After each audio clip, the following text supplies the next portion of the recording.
Good evening बच्चों, क्या मेरी आवाज आप तक पहुंच पा रही है? फटाक से एक बार कमेंट सेक्शन में बता दीजिए।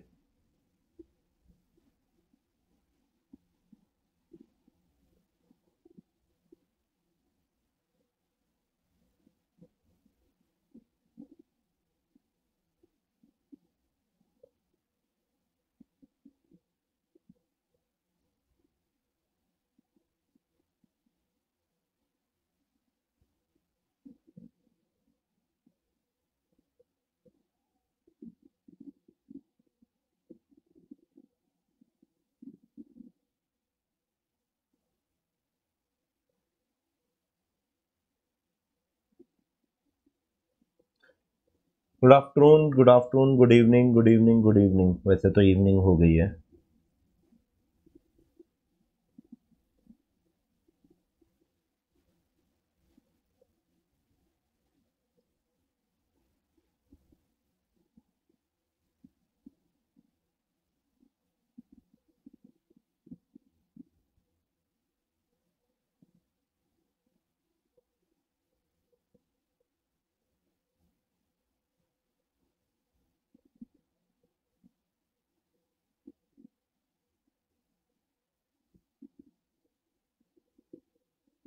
चलिए भाई, स्टार्ट करते हैं आज के इस पर्टिकुलर क्लास का। आई एम श्योर सब लोग आ गए होंगे।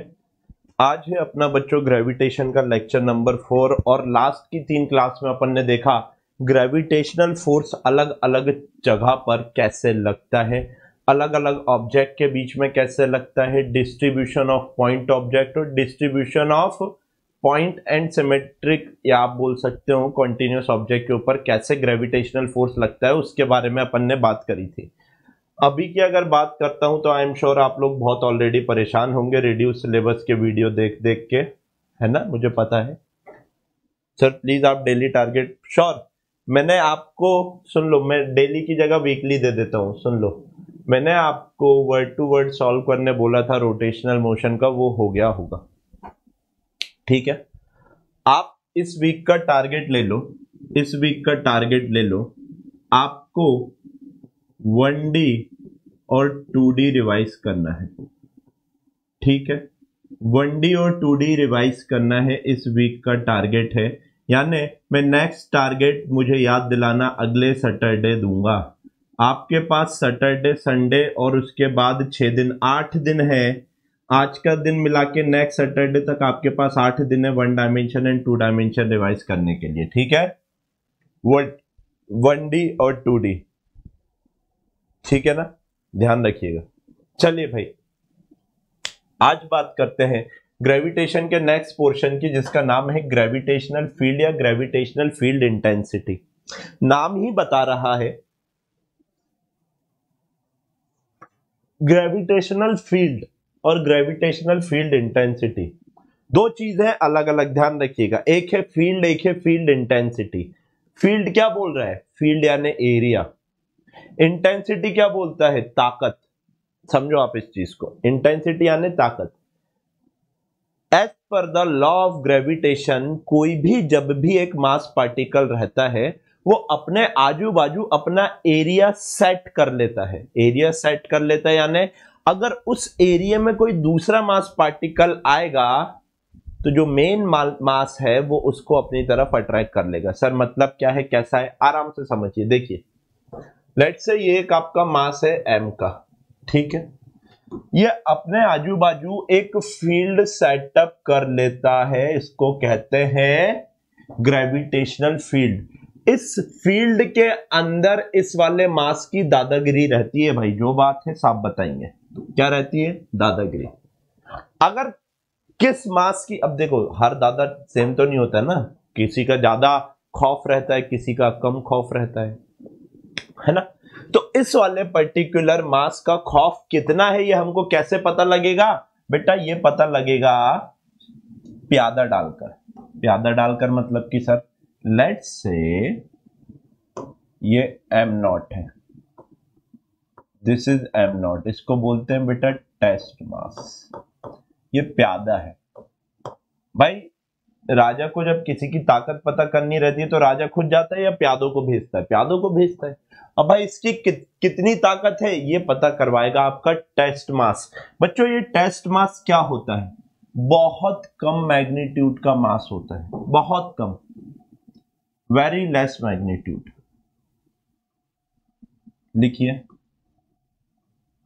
वेरी लेस मैग्नीट्यूड,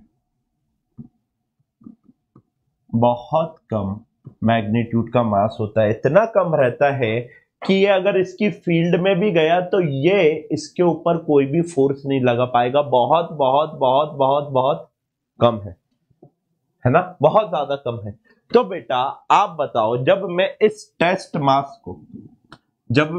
टेस्ट मास को यहां पर डालूंगा, एम नॉट को इधर पे डालूंगा, तो बच्चे आप बताओ मेरे को, ये बड़े वाले मास की तरफ अट्रैक्ट होगा या नहीं होगा? हाँ या ना? दो चीज देखनी है, एक है फील्ड, एक है फील्ड इंटेंसिटी। ये जो एरिया है, जिस एरिया में ये मास, जिस एरिया में ये टेस्ट मास इसकी ताकत को भापेगा, वो कहलाएगा बच्चों फील्ड। अच्छा एक बात बताओ, ये जो टेस्ट मास है इसके जितने पास जाएगा उतनी ज्यादा ताकत, उतना ज्यादा खौफ फील कर रहा होगा या नहीं कर रहा होगा बड़े वाले मास का? आप बताइए। हाँ, बड़े वाले मास की ताकत कितनी ज्यादा है, ये टेस्ट मास जितने पास जाएगा उतनी ज्यादा ताकत पता लग रही होगी या नहीं? हाँ या ना? फील करना, कोई दादा है बहुत दूर है, हाँ होगा, सामने आ जाए तो भाई साहब क्या चल रहा है ये, है ना? यही होता है। एग्जैक्टली सेम चीज यहां पर देखनी है आपको। तो इस बड़े वाले मास की सबसे ज्यादा ताकत इसके पास होगी, और जैसे जैसे जैसे जैसे जैसे जैसे ये छोटा मास दूर जाता जाएगा, ताकत यानी इसका खौफ इसके ऊपर कम होता जाएगा। तो कितनी दूरी पर कितना खौफ है ये बताता है इंटेंसिटी। फील करो आप, कितनी दूरी पर कितना खौफ है ये बताता है इंटेंसिटी। बच्चों ग्रेविटेशनल इंटेंसिटी क्या है? सुनो, ये है फोर्स पर यूनिट मास। ये जो छोटा वाला मास है ये पर यूनिट कितना फोर्स एक्सपीरियंस कर रहा है, कितना खौफ एक्सपीरियंस कर रहा है, ये कहलाएगा ग्रेविटेशनल फील्ड इंटेंसिटी। क्या कहलाएगा? Gravitational field intensity. अच्छे से देखो बेटा, वेक्टर क्वांटिटी दिख रही है? हाँ या ना? वेक्टर क्वांटिटी दिख रही है? हाँ जी सर। एक बात बताओ, ये तो मास हो गया, जो आई का डायरेक्शन है वही एफ का डायरेक्शन होगा या नहीं होगा? I and F vector have same direction, हाँ या ना?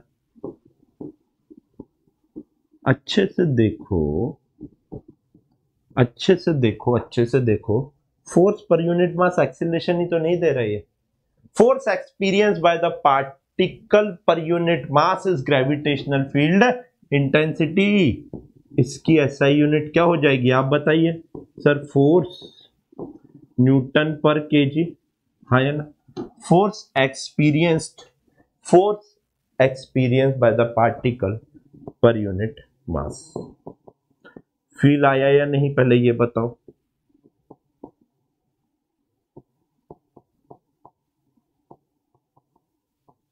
फोर्स एक्सपीरियंस्ड बाय द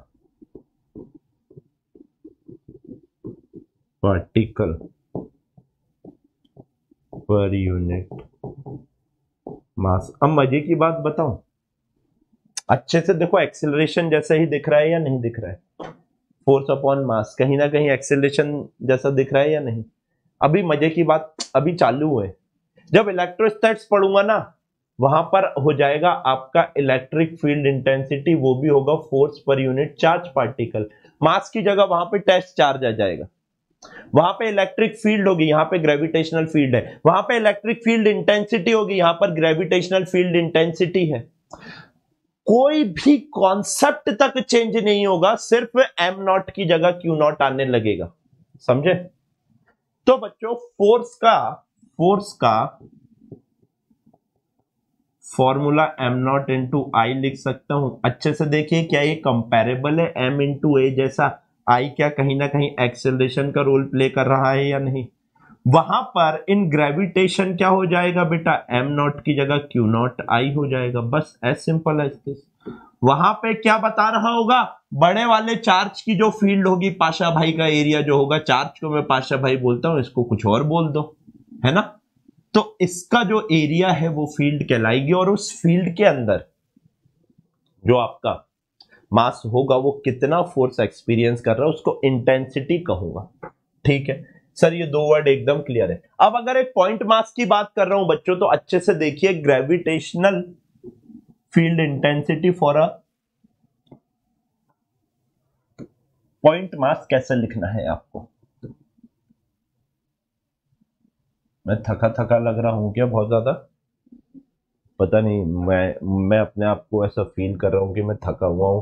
अब मुझे यही नहीं पता कि मैं थका क्यों हूं, क्योंकि मैंने सुबह से कुछ काम किया ही नहीं, बैठे बैठे कंटेंट ही बना रहा था थोड़ा बहुत। पता नहीं, सैटरडे आता है और बॉडी अपने आप ऐसी हो जाती है।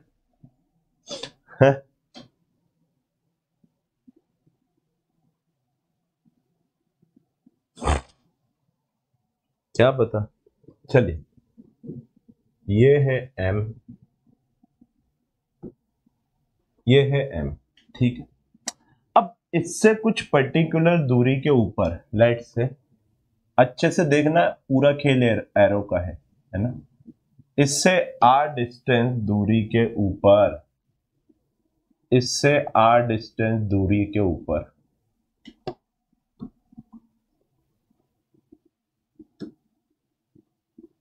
आर, इससे आर डिस्टेंस दूरी के ऊपर आपको पता लगाना है इस एम की कितनी ताकत है, कितना खौफ है। तो आप क्या करोगे, यहां पर एक एम नॉट पुट कर दोगे या नहीं? टेस्ट मास, हाँ जी सर, टेस्ट मास पुट करोगे तो बेटा क्या ये टेस्ट मास के ऊपर एक फोर्स लगेगा या नहीं लगेगा? ये बड़ा वाला मास लगाएगा। हाँ जी सर, एम नॉट के ऊपर एक फोर्स लग रहा होगा एफ का। पक्की बात? हाँ जी सर, पक्की बात। अब सुनो, तो बच्चों जो आई होगी वो कितनी होगी sir? F upon M naught होगा या नहीं होगा? यहां से आर डिस्टेंस दूरी पर पता लगाना था कि इस मास का कितना खौफ है, तो मैंने क्या किया, वहां पर ले जाके एक टेस्ट मास रख दिया। और जैसे ही टेस्ट मास रखा बच्चों, तो इंटेंसिटी का पता लगेगा। F is equals to I is equals to F की वैल्यू पुट करो, G m1 m2 divided by r square into m naught होगा या नहीं होगा? अच्छे से देख बेटा, एम नॉट से एम नॉट कैंसिल हो गया या नहीं हो गया? हाँ जी। इंटेंसिटी कितनी आया सर? एक पॉइंट मास के कारण आर डिस्टेंस दूरी के ऊपर जो ग्रेविटेशनल फील्ड इंटेंसिटी आई वो जीएम अपॉन आर स्क्वायर आया। अगर ऐसा है, अगर ऐसा है, अगर ऐसा है, अगर ऐसा है, तो आप बताइए बच्चों, अगर ऐसा है तो आप बताओ, आई क्या inversely proportional to are square आया? आर अगर कम होगा तो आई ज्यादा होगा या नहीं होगा? मास के जितना पास जाओगे उतना ज्यादा खौफ फील कर रहे होंगे, हाँ या ना? I is inversely proportional to, I is inversely proportional to 1 upon of are square. मजा आया? मजा आया या नहीं? फटाफट एक बार बता दीजिए। क्लियर है? इसी को कभी कभी वेक्टर फॉर्म में भी लिख देते हैं। अब वेक्टर फॉर्म में मैं कोई चीज लिख रहा हूं ना, तो बच्चों कभी डरना नहीं। वेक्टर फॉर्म यानी बस डायरेक्शन दे दो उसको, अपने आप वेक्टर फॉर्म बन जाएगा, कोई बहुत बड़ी बात नहीं है। देखो आई क्या आया? मैग्नीट्यूड। देखो आई वेक्टर लिखना है ना आपको, आई वेक्टर हो जाएगा magnitude of I into I cap direction of I, I vector. बच्चा मैग्नीट्यूड ऑफ आई क्या होगा आप बताओ? सर मैग्नीट्यूड ऑफ आई ये आया आपका GM by r square, GM by r square. अच्छा बेटा आई कैप क्या होगा? सर इंटेंसिटी का डायरेक्शन हमेशा फोर्स के डायरेक्शन में होता है, सेम है जैसा एक्सेलरेशन का डायरेक्शन हमेशा फोर्स के डायरेक्शन में होता है। I and F have same direction. तो आप बताओ इंटेंसिटी का डायरेक्शन फोर्स के डायरेक्शन में है और फोर्स का डायरेक्शन आर के अपोजिट डायरेक्शन में है, तो क्या बेटा आई कैप की जगह अगर मैं माइनस ऑफ आर कैप लिखूं, यूनिट वेक्टर ऑफ आर, तो किसी को दर्द होगा? नहीं होना चाहिए। अब आप बताओ बेटा यूनिट वेक्टर ऑफ आर को क्या लिख सकता हूं? Sir unit vector of r को लिख सकते हो sir GM upon r square. Unit vector को लिख सकते हो सर जी आप r vector divided by magnitude of r vector. R vector divided by magnitude of r vector.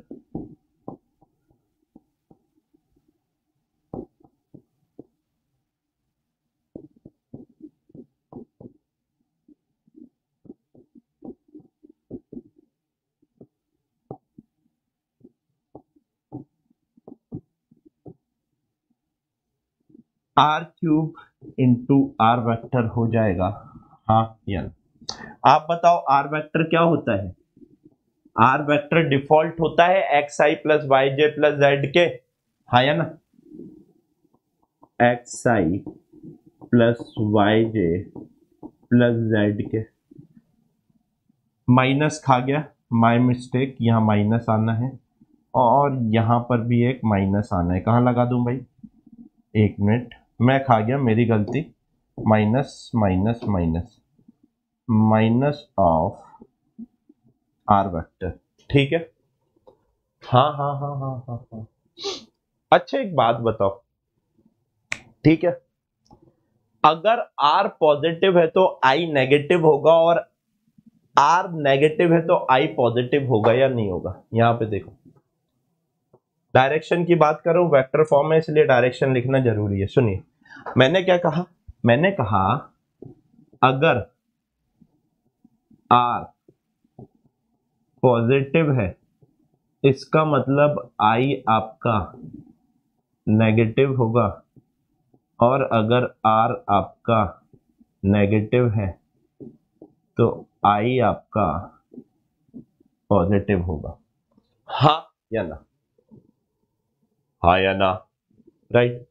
तो अगर I वर्सेस R और magnitude of I versus R का अगर मैं कर्व बनाऊं तो बच्चों कैसा बनेगा? सोचो, थोड़ा सा मैथमेटिक्स लगेगा, हल्का सा, ज्यादा नहीं। मैंने दो चीज बोली आपको, मैंने कहा एक तो I वर्सेस R कर्व बनाना है और एक magnitude of I versus R curve बनाना है।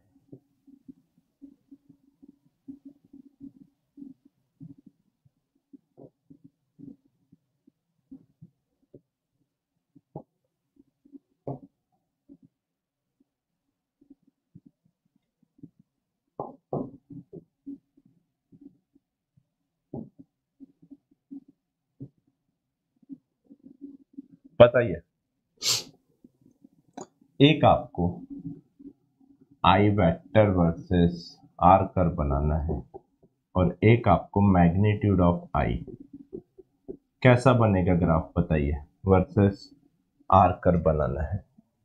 सोचो, जब जब वेक्टर फॉर्म की बात कर रहा हूं, जब R पॉजिटिव है तो I नेगेटिव है, जब R पॉजिटिव है तो I नेगेटिव है। कौन सा क्वाड्रेंट जा रहा है? एक पॉजिटिव एक नेगेटिव। ये कौन सा क्वाड्रेंट है? फोर्थ क्वाड्रेंट है या नहीं है? Fourth quadrant. R negative I positive, कौन सा क्वाड्रेंट है बेटा? सेकंड क्वाड्रेंट है या नहीं है? हाँ या ना? हाँ यार सर है। तो बेटा ग्राफ कैसा बनेगा? अच्छे से देखो, इनवर्स स्क्वायर फंक्शन का ग्राफ इनवर्स क्यूब हो जाएगा ना इसमें। ओहो, ऐसा और ऐसा ग्राफ आएगा, हाँ या ना? समझे या नहीं? एक सेकंड क्वाड्रेंट में और एक फोर्थ क्वाड्रेंट में।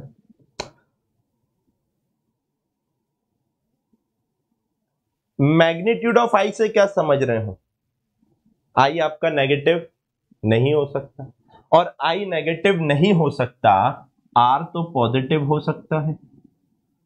आई आर तो नेगेटिव हो सकता है, ये वाला ग्राफ तो ऐसे ही बनेगा, ये वाला ग्राफ ऊपर चला जाएगा, हाँ या ना भाई। ये नेगेटिव नहीं हो सकता, आई आपका नेगेटिव नहीं हो सकता, तो पॉजिटिव में चला जाएगा क्योंकि मैं उसका मॉड्यूलस ले रहा हूं। राइट और रॉन्ग? राइट है।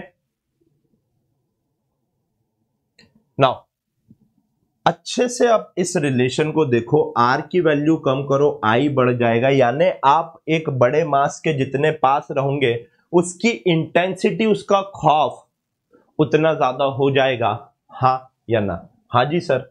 अगर मैंने क्या बताया था, यही बताया था ना, आप जितना पास जाते जाओगे उसका खौफ उतना बढ़ता जाएगा। देखो देखो देखो देखो, आर जैसे जैसे कम करते जाओ, आर कम करते जाओ, क्या खौफ बढ़ता जा रहा है या नहीं? आप आर कम करते जाओ, खौफ बढ़ता जा रहा है या नहीं? जब आर एकदम 0 हो जाएगा, खौफ कितना भयंकर हो जाएगा, सोचो, फील करो। ये बात भी सही है सर। अभी सुनो, ये हमने एक पॉइंट मास के कारण ग्रेविटेशनल फील्ड इंटेंसिटी लिखी, वहां पर एक पॉइंट चार्ज के कारण इलेक्ट्रिक फील्ड इंटेंसिटी बताओ क्या हो जाएगी, के क्यू बाय आर स्क्वायर होगी या नहीं होगी? वहां भी पढ़ाऊंगा, थोड़े टाइम बाद पढ़ेंगे सो दैट रिवीजन भी हो जाए, है ना? चलिए आइए नाउ आराम से इधर देखिए बच्चों, इधर देखिए, इधर देखिए। Gravitational field intensity due to continuous mass distribution, एक कॉन्टिन्यूअस मास डिस्ट्रीब्यूशन से ग्रेविटेशनल फील्ड इंटेंसिटी, अभी तक पॉइंट मास की बात कर रहे थे, लेट से आपका एक कॉन्टिन्यूअस मास ये हो गया। अब इसके कारण कोई आर डिस्टेंस दूरी पर, आप बताओ इस पर्टिकुलर पॉइंट पर कितनी, इस पर्टिकुलर पॉइंट के ऊपर इस बड़े वाले मास के कारण क्या ग्रेविटेशनल फील्ड इंटेंसिटी होगी? आपसे पूछा है, अगर ये आपको दिया है this is your R distance, this distance is what, how much बच्चों? This one is your, this one is your, this one is your R distance. तो आप क्या करोगे, यहां पे सर मैं एक एम नॉट का पार्टिकल रखूंगा, टेस्ट चार्ज रखूंगा, इस टेस्ट चार्ज के ऊपर फोर्स आ रहा होगा, लेकिन सर एक दिक्कत है, सर वो दिक्कत ये फंस रही है कि जो मैं लिख रहा था अभी तक, ये वाला जो फॉर्मूला था सर, ये तो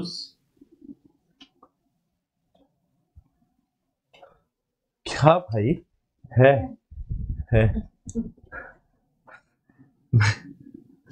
मैं ये बोल रहा हूं बच्चों, ये वाला जो फॉर्मूला था, ये वाला फॉर्मूला, ये तो पॉइंट मास के लिए वैलिड है, हाँ या ना? ये क्या है बेटा, पॉइंट मास के लिए वैलिड है। अब यहां पर आ गया आपका कॉन्टिन्यूअस मास, अब क्या करेंगे?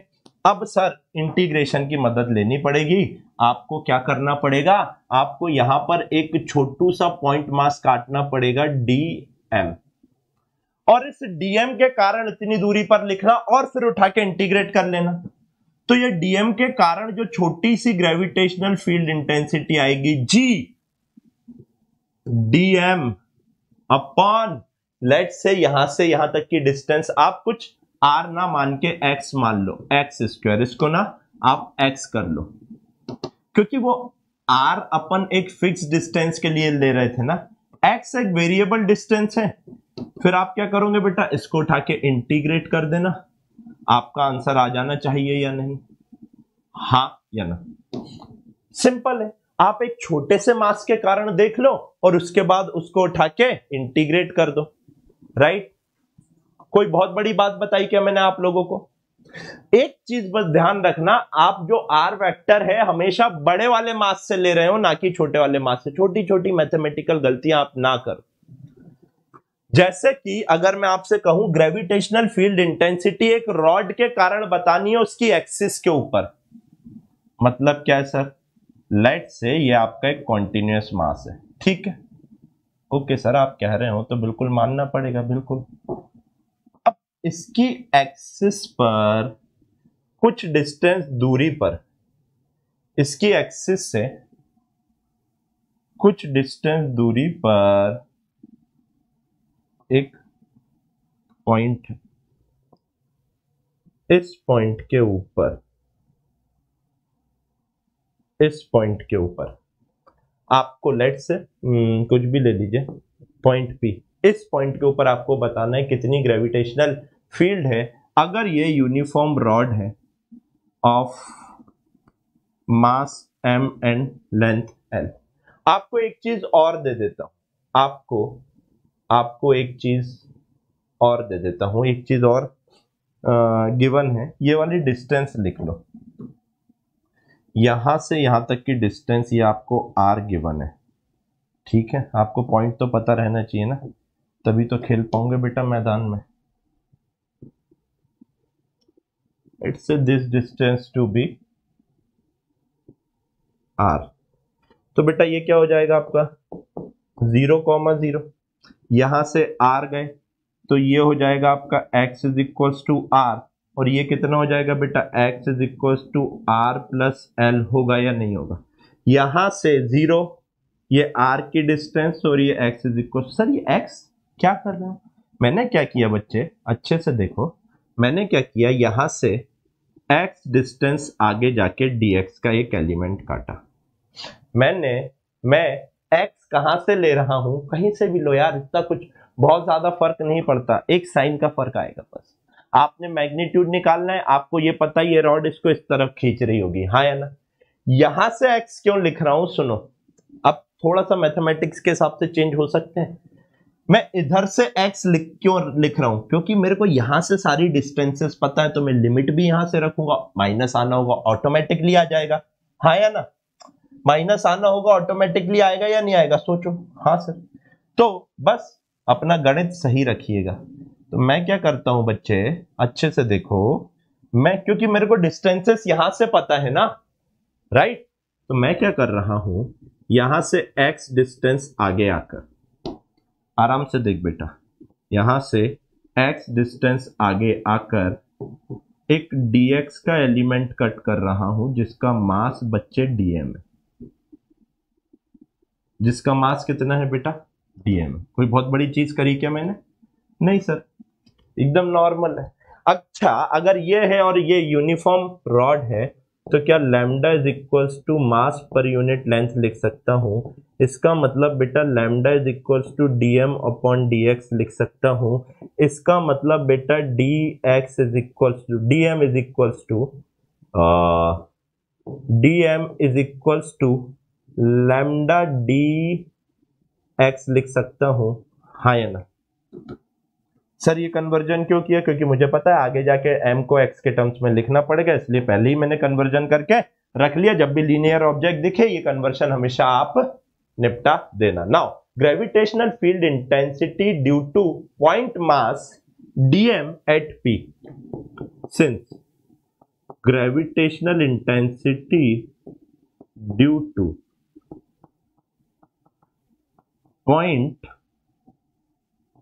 mass that is dm at p। आराम से देखो बेटा कितनी आएगी, सर इस पॉइंट मास के कारण छोटू सी ग्रेविटेशनल फील्ड इंटेंसिटी आएगी g dm upon x square, x भी वेरिएबल dm भी वेरिएबल, dm को x के टर्म्स में निपटा दो बेटा पहले ही, di is equals to g। dm की जगह क्या लिख लूंगा, फटाक से बताओ सर, dm की जगह, सर dm की जगह, सर dm की dm की जगह हो जाएगा sir lambda dx upon x square. Integrate करूंगा उठा के, सोचो सोचो सोचो सोचो सोचो, x पहला एलिमेंट कहां पे काटा, r पे काटा, यहां से r डिस्टेंस आगे जाके काटा, आखिरी कहां पे काटा बेटा r प्लस l पे काटा या नहीं काटा, हाँ या ना। हाँ सर, तो पहला एलिमेंट आपने r पे काटा और आखिरी एलिमेंट आपने r प्लस l पे काटा।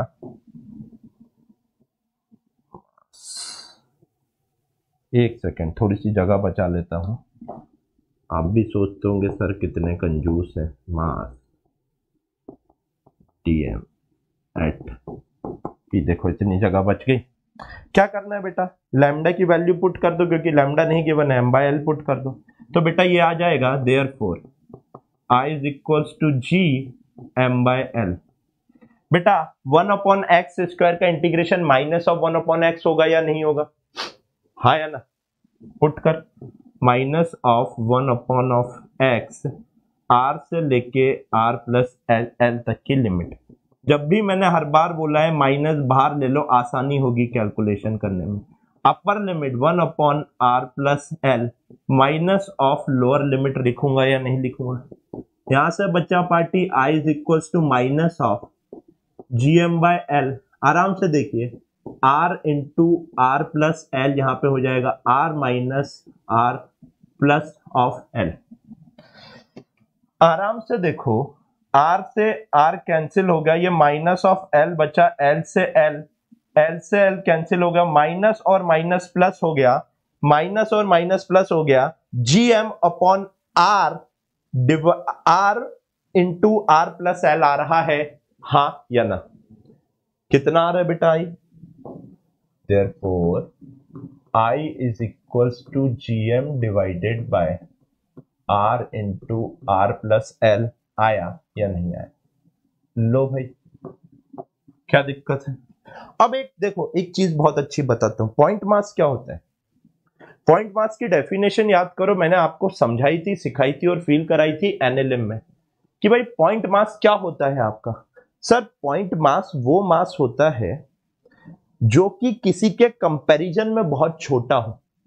जरूरी नहीं कि पॉइंट मास ऐसा हो। एक कार पॉइंट मास हो जाती है रोड या हाईवे के कंपैरिजन में, अर्थ के कंपैरिजन में आप बेटा एक पॉइंट मास हो जाते है ना? तो तम तहा, अगर मैं बोलूं ये आर जो है, ये जो आर है, ये मैं बहुत बड़ा कर दूं, आर बहुत बहुत बहुत बहुत बड़ा कर दूं एल से। सोच सोच सोच, इफ, आराम से सोचना है, if r becomes very very very very greater than l, अगर ऐसा है तो बेटा अगर r बहुत बड़ा हो गया तो ये जो r+l है ये r के बराबर ही हो जाएगा या नहीं हो जाएगा? हाँ या ना? This will implies this r+l will be approximately equals to r। तो बेटा अगर उसकी जगह r लिख दूं, यानी कि ये जो रॉड है as a point mass act करने लगेगी अगर आपका r बहुत बड़ा हो गया तो कितना हो जाएगा? I is equals to gm upon r square. क्या ये सेम एज पॉइंट मास ही आ रहा है? फील आया थोड़ा थोड़ा?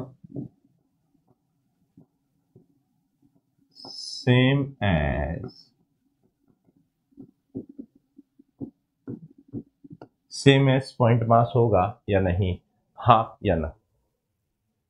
पक्की बात? मजा आया कॉन्टिन्यूअस मास देख के?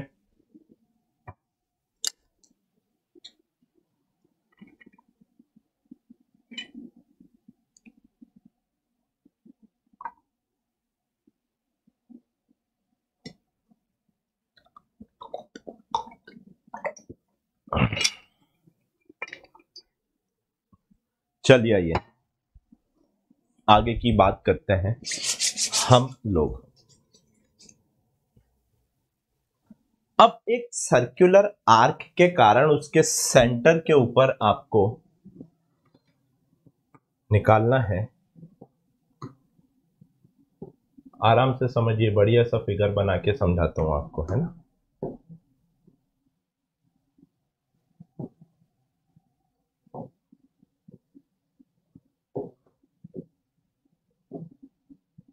सुनिएगा,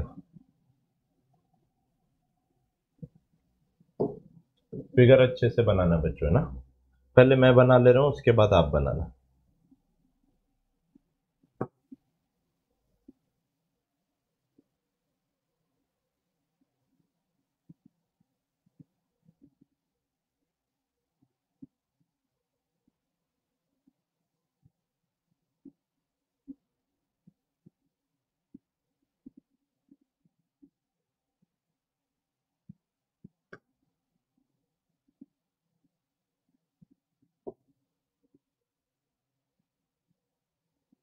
चलिए, दिख रही है सर्कुलर आर्क सबको, हाँ या ना?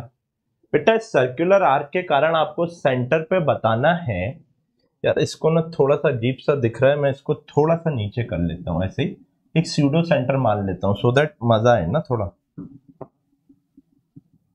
ऐसा कर लेता हूँ, अब थोड़ा सा अच्छा दिखेगा। Let's say this to be its centre only, है ना? इस पर्टिकुलर पॉइंट के ऊपर आपको बताना है बच्चों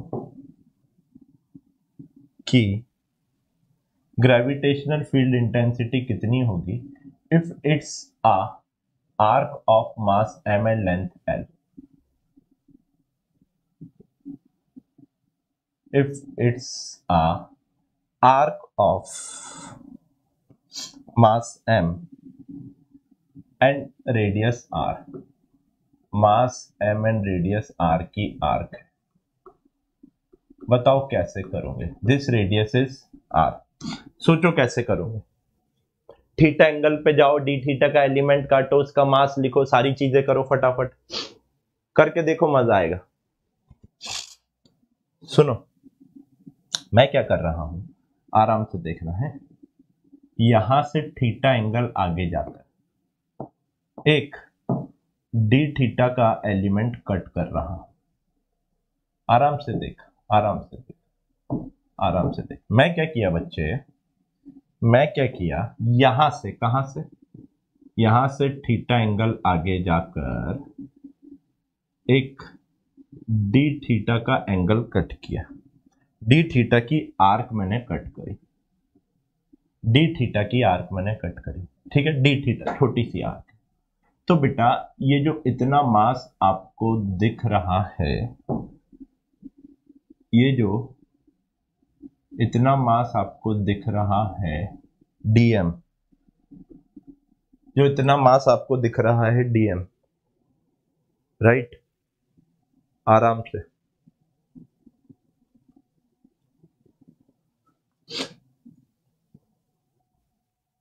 अब बताओ इस डीएम मास के कारण कहां पर कैसी ग्रेविटेशनल फील्ड इंटेंसिटी आएगी? सोचो, थोड़ा सा फील करो। अगर मैं यहां पर एक एम नॉट रखता हूं, अगर मैं यहां पर एक एम नॉट रखता हूं तो ये डीएम उसको अपनी तरफ खींच रहा होगा, हाँ या ना?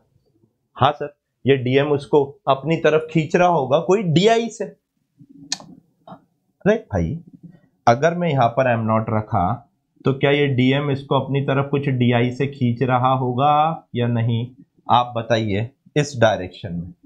हाँ सर, तो बच्चे अगर उस डायरेक्शन में खींच रहा है तो इस डीएम के दो डीआई के दो कंपोनेंट हो जाएंगे। एक कंपोनेंट हो जाएगा आपका ये परपेंडिकुलर और एक ये हो जाएगा अलोंग वाला, हाँ या ना? बच्चे ये कितना कंपोनेंट है, ये हो जाएगा sir D I sine theta, और ये वाला कितना हो जाएगा बेटा sir D I cos theta.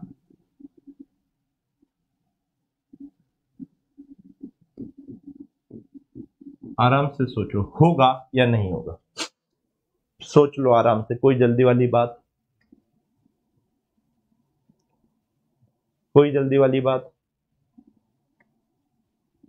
कोई भी जल्दी वाली बात?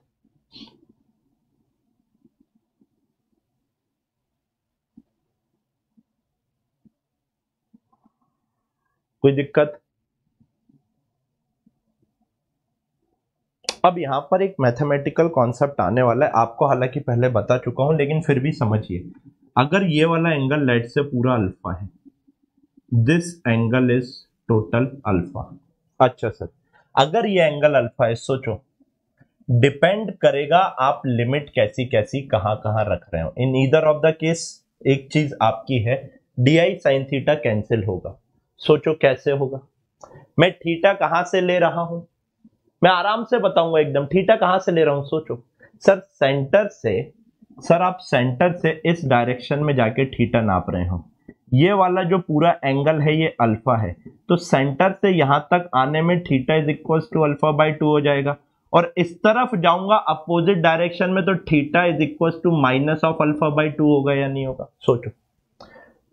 तो जो पहला एलिमेंट है वो मैं यहां पर काटा, फिर यहां पे, फिर यहां पर, फिर यहां पे, फिर यहां पे, फिर यहां पे, फिर यहां पे, फिर यहां पे, फिर यहां पे, फिर यहां पे, फिर यहां पे, फिर यहां पे, फिर यहां पे, फिर यहां पे, फिर यहां पे, फिर यहां पे, और आखिरी एलिमेंट यहां काटूंगा। तो बेटा लिमिट कहां से कहां तक रखूंगा? सोचो, माइनस ऑफ अल्फा बाई 2 से प्लस ऑफ अल्फा बाई 2। सोचो सोचो सोचो सोचो सोचो, बहुत आराम से सोचो बेटा। ये वाली लिमिट कितनी हो जाएगी? ये angle sir minus of alpha by 2 हो जाएगा, ये वाला angle sir ji alpha by 2 हो जाएगा। या तो ये खेल लो, या फिर ये नहीं खेलना है, कोई बात नहीं, आराम से देखो, आराम से समझो। एक component d I cos theta ये आ रहा है, एक component d I sine theta ये आ रहा है। This is due to this वाला डी आई, राइट? क्या सेम डीएम, ये वाले डीएम के कारण ये आ रहा था, सेम डीएम यहां पे भी हो रहा होगा, सेम डी आई इसका भी आ रहा होगा, तो उसका डी आई कॉस थीटा इधर आ रहा होगा और उसका डी आई साइन थीटा इधर आ रहा होगा। तो इन दोनों को कैंसिल आउट कर दो। इतना डिटेल में कोई बुक में भी नहीं मिलेगा जितना डिटेल में आपको बता रहा हूं, बार बार बता रहा हूं। अगर आपने डी आई साइन थीटा से D I sine theta cancel कर दिया तो नेट क्या बच रहा है? 2 डी आई कॉस थीटा। अब जब तू ये net 2 d I cos theta बच रहा है, आप बताओ लिमिट क्या आएगी? आप बताओ लिमिट क्या आएगी? आप बताओगे? In either of the case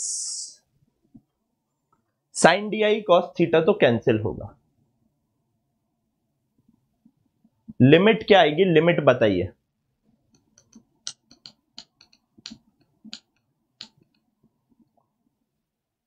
कौन नहीं है? सर्कल है बे। 0 से alpha by 2। Very good Neha, very good Saumya Rohilla, very good बेटा। 0 से अल्फा बाई 2। आप कैसे भी कर लो, कॉन्सेप्ट क्लियर होना चाहिए। अगर आप 0 से अल्फा बाई 2 की लिमिट पुट कर रहे हो तो 2 डी आई कॉस थीटा का इंटीग्रेशन करना। अगर आप माइनस ऑफ अल्फा बाई 2 से अल्फा बाई 2 की लिमिट पुट कर रहे हो तो डी आई कॉस थीटा का इंटीग्रेशन करेंगे। समझ आई ये बात? क्यों 2 ले रहे हैं और क्यों नहीं ले रहे हैं? इन ईदर ऑफ द केस बेटा उसका कुछ करना। देखो देखो देखो देखो, मैं और डेप्थ में जाता हूं आराम से। बेटा ये जो छोटू सी जो तेरी ग्रेविटेशनल फील्ड इंटेंसिटी आ रही है डी आई, ये क्या हो रहा है सर? ये हो रही है D I cos theta plus D I sine theta. D I cos theta plus D I sine theta हो रही है या नहीं? आई जे लिखना छोड़ दो, अभी सिर्फ मैग्नीट्यूड है। बेटा जब आप माइनस ऑफ अल्फा बाई 2 से प्लस ऑफ अल्फा बाई 2 करोगे तो ये अपने आप 0 हो जाएगा। आप करके देख लेना। मैं फालतू का लोड नहीं ले रहा, मैं सिर्फ इतना लिख रहा हूं, डी आई कॉस थीटा का अगर मैं इंटीग्रेशन कर रहा हूं, लिमिट क्या रखूं आप बताओ? अगर डी आई कॉस थीटा का इंटीग्रेशन कर रहा हूं तो माइनस ऑफ अल्फा बाई 2 से प्लस ऑफ अल्फा बाई 2 की लिमिट पुट करूंगा या नहीं? यहां पर साथ में डी आई साइन थीटा भी है, उसमें भी सेम लिमिट है, लेकिन मुझे पता है वो कैंसिल आउट हो जाएगा, इसलिए मैं उसको लिख नहीं रहा हूं।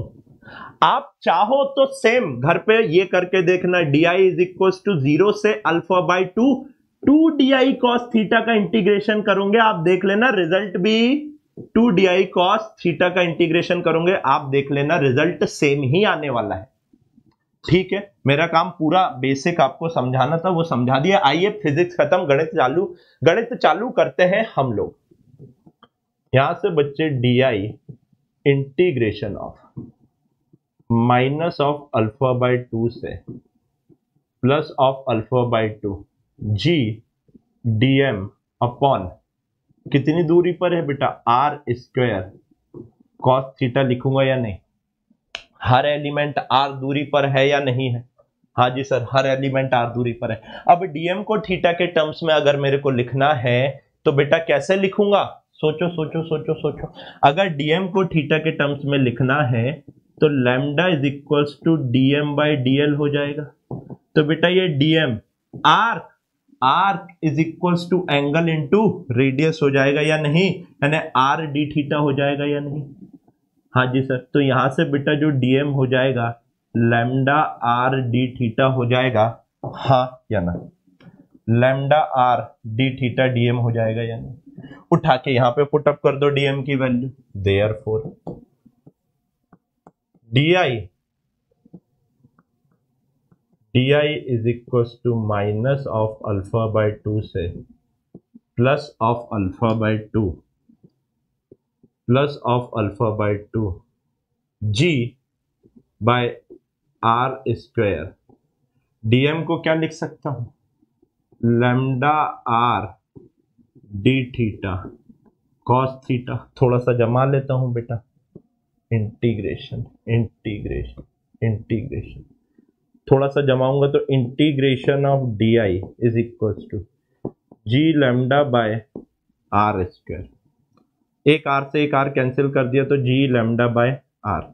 एक आर से यहीं कर दो ना बेटा, एक आर से एक आर कैंसिल कर दिया तो जी लैम्डा बाय आर। अंदर क्या बच रहा है? Cos theta D theta, integration of cos theta D theta minus of alpha by 2 से plus of alpha by 2, integrate कर दो G lambda by R. Cos theta का इंटीग्रेशन बच्चों क्या हो जाएगा? माइनस साइन थीटा या साइन थीटा?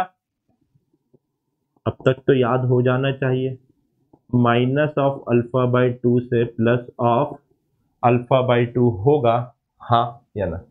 लिमिट पुट करेंगे तो जो आपका आई आ रहा है, जो आपका आई आ रहा है G lambda by are sine of alpha by 2 minus of sine of minus of alpha by 2।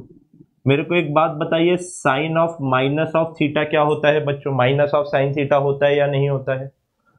हाँ या ना? Therefore intensity at the centre हो रहा है G lambda by are sine of alpha by 2 minus minus plus हो जाएगा sine alpha by 2।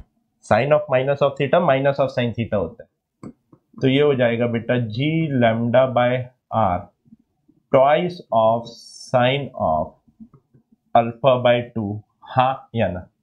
आप बताइए, अगर वेक्टर साइन में पूछा तो जे कैप लगा दूंगा या नहीं लगा दूंगा? खत्म। लीजिए, वहां पर क्या होगा? अगर सोचो चार्ज हो जाता तो क्या होता? अगर चार्ज होता बच्चों तो क्या होता? 2k lambda by are sine alpha by 2 हो जाता या नहीं? रिजल्ट सेम आ रहा है, 2 cos थीटा से भी यही आ रहा है। बहुत बढ़िया, करके देख लिया। मेरा काम बताना था, मैं मैथमेटिक्स में आपको मास्टर बनाना चाहता हूं, फिजिक्स में नहीं। आप समझो, चीजें हमेशा दूसरे तरीके से काम करती हैं, हमेशा दूसरे तरीके से काम करती है। मैं आपको आज फिजिक्स पढ़ाने लग गया ना, आप कभी नहीं सीख पाओगे। मैं आपको मैथमेटिक्स पढ़ाऊंगा, फिजिक्स आप अपने आप सीख जाओगे। कौन टीचर ने कहा आज तक ऐसा? सोचो थोड़ा सा। तो चीजें हमेशा उल्टी काम करती हैं। मेरी फिजिक्स यहीं खत्म हो गई थी, उसके बाद पूरी गणित चली है, राइट? अच्छा, ये एक सर्कुलर आर्क थी भैया। क्या थी भैया? Circular arc. अब इससे रिजल्ट बना लेता हूं, कितनी बड़ी बात है। आओ इसका पोस्टमार्टम कर देते हैं, छोटा छोटा, निन्ना निन्ना। 1 2 3।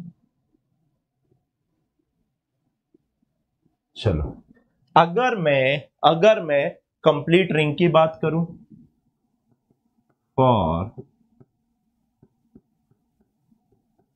Complete ring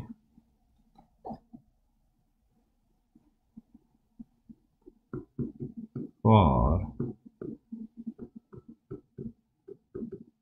complete ring for semi circular ring for quarter circular ring. बताओ, अगर मैं सेमी सर्कुलर रिंग की बात कर रहा हूं। सोचो बेटा, अगर मैं कोई भी सर्कुलर रिंग की बात करा, बस एंगल अल्फा, अल्फा पहचानो, अल्फा कितना होगा फटाक से बताओ। कंप्लीट रिंग के लिए अल्फा कितना होगा, सेमी सर्कुलर रिंग के लिए अल्फा कितना होगा, और क्वार्टर सर्कुलर रिंग के लिए अल्फा कितना होगा? सोचो, समझो, और फिर आप आंसर करो,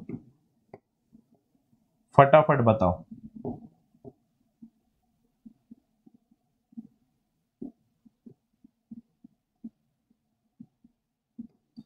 सर इसके लिए अल्फा हो जाएगा 360 डिग्री, इसके लिए अल्फा हो जाएगा 180 डिग्री, और क्वार्टर सर्कुलर रिंग के लिए 90 डिग्री। तो बेटा आप बताओ, आप बताओ अल्फा बाय 2 कितना हो जाएगा? 180 डिग्री। अल्फा बाय 2 कितना हो जाएगा? 90 डिग्री। अल्फा बाय 2 कितना हो जाएगा? 45 डिग्री। अच्छा, आइए पुट करिए, 2g lambda by are sine of 180 degree 0 हो जाएगा। इसका 2g lambda by are sine of 90 degree, answer आ जाएगा बेटा 2g लैम्डा बाय आर। इसका कितना हो जाएगा? 2g lambda by are sine of 45 degree यानी 1/√2। तो ये कितना हो जाएगा बेटा? √2g लैम्डा बाय आर होगा या नहीं होगा? हाँ, हाँ या ना? राइट और रॉन्ग? राइट और रॉन्ग? आप बताओ, सेमी सर्कुलर रिंग का डायरेक्शन क्या सीधे ऊपर की तरफ आएगा? तो यहां जे कैप लगा दूं। क्वार्टर सर्कुलर रिंग डिपेंड करेगा कैसी देके रखी है, ऐसा है तो इस तरफ डायरेक्शन आएगा। क्वार्टर सर्कुलर रिंग अगर ये देके रखी हुई है तो बेटा इस तरफ डायरेक्शन आएगा। अगर क्वार्टर सर्कुलर रिंग आपकी ऐसी देके रखी है, इतनी देके रखी है बेटा, तो इस तरफ डायरेक्शन आएगा। और अगर ये वाली सिर्फ क्वार्टर सर्कुलर रिंग आपकी देके रखी है इतनी, तो इस तरफ डायरेक्शन आएगा। सारी देखिए एक दूसरे को कैंसिल आउट कर रहे हैं, तो कंप्लीट सर्कुलर रिंग का 0 आएगा या नहीं आएगा? फील भी आ गया? फील आ गया या नहीं? लैम्डा की वैल्यू क्या लिखोगे यहां, जो आपने लैम्डा लैम्डा लिखा है बार बार? लैम्डा क्या हो जाएगा? Mass upon length. Mass upon length क्या होगा सोचो? यस सर, ये तो सोचने वाली बात है। लैम्डा हो जाएगा मास, और लेंथ कितनी हो जाएगी? Arc is equals to angle into radius. यहां पे ये जो अल्फा लिख रहे हैं डिग्री में लिखेंगे या रेडियन में लिखेंगे? बताओ फटाक से। अल्फा जो आप लिख रहे हो डिग्री में लिख रहे हो या रेडियन में लिख रहे हो? रेडियन में लिखना नहीं, कांड हो जाएगा। ऐसा यूनिट रेडियन होती है एंगल की। जहां पर भी गलती कर सकते थे सारी की सारी 100% सेम रिजल्ट बेटा, 100% सर्कुलर चार्ज। एक सर्कुलर आर्क के ऊपर अगर चार्ज डाल दिया तो रिजल्ट आएगा 2k lambda by are sine alpha by 2। Complete ring का 0 हो जाएगा। सेमी सर्कुलर रिंग का हो जाएगा 2k lambda by r. 2k lambda by r, lambda की वैल्यू हो जाएगी बेटा वहां पर कितनी? Q upon r alpha. Q upon, भाई यहां मास अपॉन है, उसके चार्ज होगा तो Q अपॉन आर अल्फा। इसके लिए कितना हो जाएगा? √2k लैम्डा बाय आर, और लैम्डा की value Q upon r alpha हो जाएगी। बताइए, सारी चीजें वहां भी कराऊंगा प्रूफ, डोंट वरी। यहां जितने अच्छे से पढ़ोगे वहां उतना ज्यादा रिफाइन होगा। टाइम नहीं बचाऊंगा, पूरा कराऊंगा। देखो यार, मैंने लास्ट ईयर भी बच्चों को कहा था, अगर बाय गॉड कुछ भी टाइम कम पड़ा, मैं आपसे ये बोल दूंगा एंड टाइम पे यार ये टॉपिक नहीं पढ़ा पाऊंगा बच्चों, सॉरी टाइम नहीं है। लेकिन जो पढ़ाऊंगा अच्छे से पढ़ाऊंगा। समझो आप इस चीज को, बहुत डिफरेंस है दोनों में। पिछली बस के सिनेरियो बता रहा हूं कि शायद अगर कुछ ऐसा हो जाए कि कोर्स कंप्लीट ना हो पाए, शायद पिछले साल भी कहा था, करवाया था मैंने, है ना, सो डोंट वरी।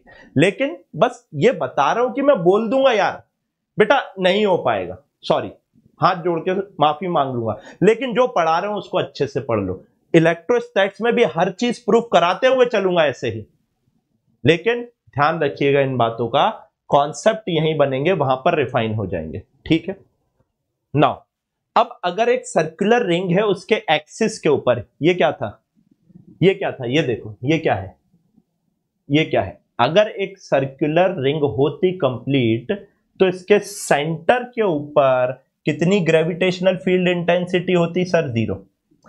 अब मैं बोल रहा हूं एक्सिस पे इतने आगे बताओ, ये सर्कुलर रिंग है, इसकी एक्सिस पे r डिस्टेंस आगे, यहां पर आप एक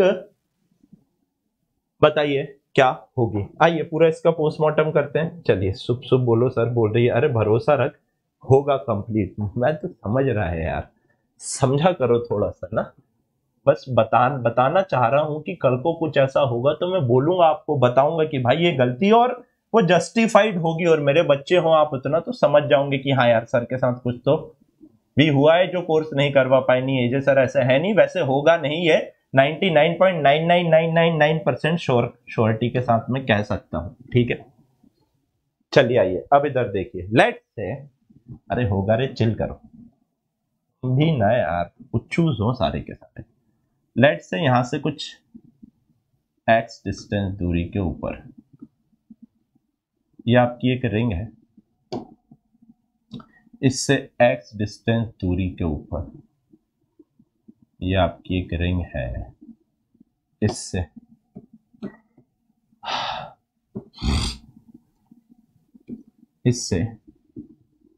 x डिस्टेंस दूरी के, ये एक रिंग है, it's a ring of mass m and radius r। दिख रही है रिंग ऑफ मास m। पूरा मैथमेटिक्स समझो, मजे करो, फिजिक्स सीख जाओगे, मैथमेटिक्स समझो। इधर देखो, इस पर्टिकुलर पॉइंट के ऊपर इस रिंग के कारण क्या ग्रेविटेशनल फील्ड इंटेंसिटी आ रही है, आपको ये बताना है। लेट्स से इट्स अ पॉइंट P, इसके ऊपर एक m नॉट रखना पड़ेगा। कैसे करोगे, सोचो कैसे करोगे। आप क्या करोगे, यहां पर एक छोटा सा एलिमेंट कट करोगे, हाँ जी सर, इससे इसकी दूरी देखोगे, हाँ जी सर, ये कितनी हो जाएगी, √r² प्लस x² हो जाएगी। इसके कारण इस छोटे से डीएम के कारण यहाँ पे कितनी ग्रेविटेशनल फील्ड इंटेंसिटी आ रही होगी सर, इस डायरेक्शन में आएगी। उसका एक कंपोनेंट ये हो जाएगा, एक कंपोनेंट ये हो जाएगा। सेम डीएम वाला एलिमेंट इधर भी बैठा होगा, उसका एक कंपोनेंट इधर, एक कंपोनेंट इधर, ये वाले कैंसिल हो जाएंगे, नेट ग्रेविटेशनल फील्ड इधर आएगी या नहीं आएगी। समझ पा रहे हो, बस तीसरी बात है, क्यों परेशान होते हो, आ जाओ खेल लेते हैं। मैंने कहा यहां पर एक छोटू सा डीएम का एलिमेंट कट करो, यहां पर एक छोटू सा डीएम का एलिमेंट कट करो, बहुत छोटू सा। ये मैंने सर, आपने कहा ये मैंने एक डीएम का एलिमेंट कट किया। जैसे ही बेटा ये डीएम का एलिमेंट कट किया, क्या डीआई, उस डीएम के कारण डीआई इधर आ रही होगी या नहीं आ रही होगी, हाँ जी सर यहीं आ रही होगी। अच्छा, उस डीआई का एक कंपोनेंट ये हो जाएगा और उस डीआई का एक कंपोनेंट ये हो जाएगा या नहीं। सोचो, अगर आपको दे दिया है let's say this to be your theta, अगर आपको दे दिया है लेट्स से बच्चे दिस टू बी योर, एक सेकेंड रुको यार, इसका नट निकल गया, अरे से सारे नट निकलते जा रहे हैं, ये तो सही नहीं है भाई, एक मिनट रुको यार, मेरा हाथ लग के यहाँ पे नट निकल गया, इसको लगाऊं कैसे।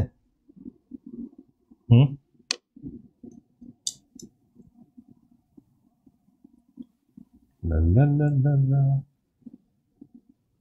यार, ये तो बहुत ही छोटी जगह है यार, लगा लगा लगा लगा लगा लगा लगा लगा लग गया।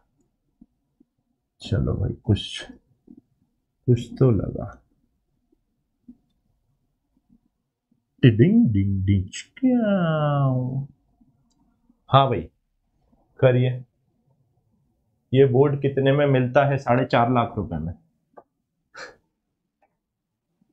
एक्चुअली मैं आपको बताता हूँ, ये वाला थोड़ा सा महंगा है, उसका कारण मैं बता रहा हूँ। सब लोग 72 इंच बोर्ड यूज करते हैं, वो इतना छोटा रहता है, वो इतना रहता है, इतना। ये 86 इंच बोर्ड है, 86 इंच, ठीक है, 86 इंच बोर्ड है। रीजन बीइंग मेरे को लिखने के लिए जगह ज्यादा चाहिए रहती है इसलिए। और आप बोलते हो हाँ बेटा सर्च कर लो, आपको क्या मजाक लगता है क्या, 4 साढ़े 4, ये 4.5 लाख का ये वाला, ये स्पेक्ट्रॉन का सबसे महंगा आता है, मैक्सअप का आता है वो 3.5 का आ जाता है 86, और फिर उससे भी सस्ते आते हैं, ये सबसे बेटर क्वालिटी का है ना। तो 4-4.5 लाख का, शायद 4.30 का लिया था if I am not wrong, है ना। तो ये 86 इंच है पूरा, और फिर बच्चे बोलते हैं सर फ्री पढ़ा दो। मतलब मैं चाहता हूं, लेकिन समझ रहे हो ना। अब मैं आपको देखो एक स्टूडियो की कॉस्टिंग बताता हूँ फ्रैंकली।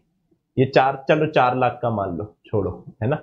4 लाख का ये बोर्ड मान लो, सामने जो कैमरा लगा है वो 1,05,000 का है, 1 लाख का वो कैमरा मान लो। यहाँ सामने एक स्क्रीन लगी है टीवी, वो है 25,000 रुपए की, जिसमें मैं आपके कमेंट पढ़ता हूँ।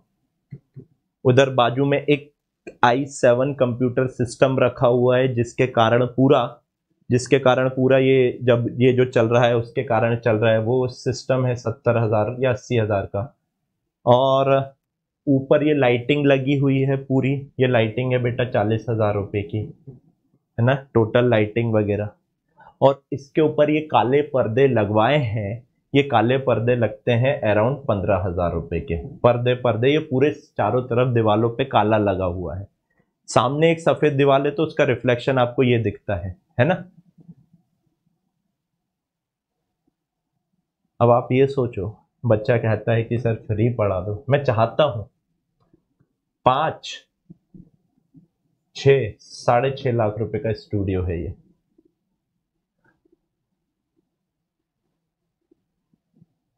है ना। तो अब बच्चा कहता है कि सर फ्री पढ़ा दीजिए। मन करता है पढ़ाऊं, चाहता भी हूं, बट इसकी भी तो ईएमआई भरनी रहती है है ना। तो ठीक है, फ्री पढ़ाएंगे, आप लोगों ने सपोर्ट किया, उधर फ्री पढ़ा ही रहे हैं। एसी एसी अपना नहीं है, वो मकान मालिक का है, ठीक है। अगर कल को मैं अपना स्टूडियो बनवाऊंगा तो उसमें एसी भी लगवाना पड़ेगा। एसी अपना नहीं है तो अपन ने जोड़ा नहीं, ठीक है। और यू हैव नो आइडिया मैंने इस स्टूडियो की क्या कॉस्टिंग भरी है। You have no idea, and I will not tell that as well. लेकिन हाँ, आपको जो कॉस्ट बताई है वो इसकी कॉस्टिंग है।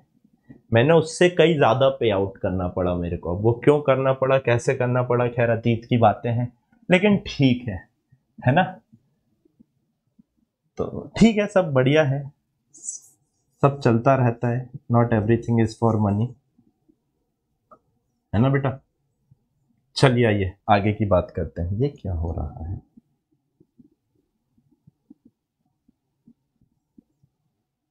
चलिए पढ़ाई करें, आ जाओ। तो मैंने क्या बताया बच्चों आपका, मैंने बताया लेट से अगर ये डी आई है तो इधर लगने वाला बेटा डी आई कॉस थीटा होगा, और ऊपर जाने लगने वाला बेटा डी आई साइन थीटा होगा या नहीं होगा। हाँ या ना। मेरा घर नहीं है भैया, रेंटेड है, अपने पास घर है ही नहीं।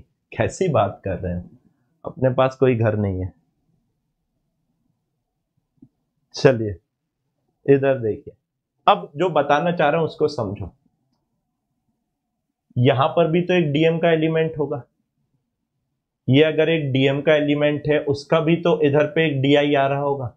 उसका डीआई कॉस थीटा यहां आएगा, डीआई साइन थीटा यहां आएगा। मेरे बताने का मतलब ये है, ये क्या बन रहा है इस चीज को फील करो थोड़ा। देखो ये रिंग है, इस रिंग के सेंटर के ऊपर, इस रिंग के सेंटर के ऊपर आगे की तरफ एक्सिस पर एक पॉइंट है। इस पॉइंट पे जो ग्रेविटेशनल फील्ड इंटेंसिटी है वो एक कोण बना रही होंगी। सारे DI DI DI DI DI DI DI DI को जोड़ो तो क्या कोण बन रहा है या नहीं। यहां वाला डीआई का इधर पे आएगा, यहां वाले डीआई का इधर पे आएगा, यहां वाले डीआई का इधर पे आएगा, यहां वाले डीआई का इधर पे आएगा, यहां वाले डीआई का यहां आ ही रहा है, यहां वाले का यहां आ रहा है। यहां कोण बन रहा है या नहीं बन रहा है, फील आना चाहिए। हाँ सर कोण बन रहा है। अगर बेटा कोण बन रहा है तो क्या इस सिचुएशन में ये DI sine theta cancel out हो जाएगा, या सबका नेट जो भी आएगा वो DI cos theta towards the centre आएगा या नहीं आएगा। हाँ सर बिल्कुल सेंटर आएगा। तो एक बात बताओ, ये वाली डिस्टेंस कितनी है sir, root over of are square plus x square.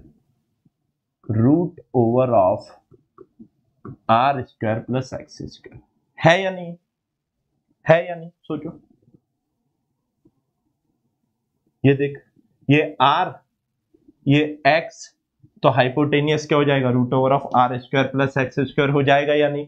तो अब आप बताओ, देयरफॉर छोटू सी intensity at point P is equals to net कितनी आएगी, डी आई कॉस थीटा लिख दूं, टोटल निकालना, इंटीग्रेट मार दूं या नहीं मार दूं, हाँ सर, अच्छे, चलो अच्छा एक काम करो, छोटू सी intensity at point P is equals to D I cos theta, छोटू सी intensity due to DM, DM के कारण कितनी दूरी पर, इतनी दूरी पर कितनी इंटेंसिटी आ रही है sir, G M upon r square root over of r plus r square plus x square का होल स्क्वायर, ये डिस्टेंस का होल स्क्वायर लिखेंगे या नहीं, इनटू, बच्चा अच्छे से देखो, कॉस थीटा, कॉस थीटा, इस ट्राइंगल में कॉस थीटा क्या होगा, सोचो सर, बेस अपॉन हाइपोटेनियस होगा या नहीं होगा, यानी x डिवाइडेड बाय दिस हो जाएगा या नहीं, x divided by root over of are square plus x square होगा या नहीं होगा, हाँ जी सर हो जाएगा। तो अब आप मेरे को एक बात बताओ, अब क्या बचा अपना, सर एक डीएम है, x है, एक बात बताओ, जितने भी आप एलिमेंट काटोगे, सोचो इनफाइनाइट एलिमेंट कटेंगे, इनफाइनाइट एलिमेंट की ये जो डिस्टेंस है यहां से, ये तो एक्स ही रहने वाली है, और ये वाली जो स्लैंट हाइट है, सारे के सारे इनफाइनाइट एलिमेंट की क्या root over of are square plus x square रहने वाली है या नहीं रहने वाली है, सोच लो सोच लो सोच लो, ये है रिंग, ये वाली डिस्टेंस एक्स है, ये वाली distance root over of are square plus x square root over of are square plus x square root over of are square plus x square root over of are square plus x square root over of are square plus x square रहने वाली है या नहीं रहने वाली है, यानी कि जनाब कुछ करना ही नहीं है आपको, साला x constant, root over of are square plus x square constant, G constant, सब तो सर आपने कांस्टेंट कर दिया, बचा क्या, देयरफॉर अच्छे से देखो, IP is equals to G x divided by 1/2 r square plus x square to the power 3/2, DM बचेगा या नहीं, इंटीग्रेशन बस डीएम का होना है, इंटीग्रेशन बस डीएम का होना है, डीएम को इंटीग्रेट करते करते करते करते क्या मास ऑफ द रिंग बन जाएगा, हाँ जी sir, therefore this will imply this IP is equals to GM divided by R square plus X square to the power 3/2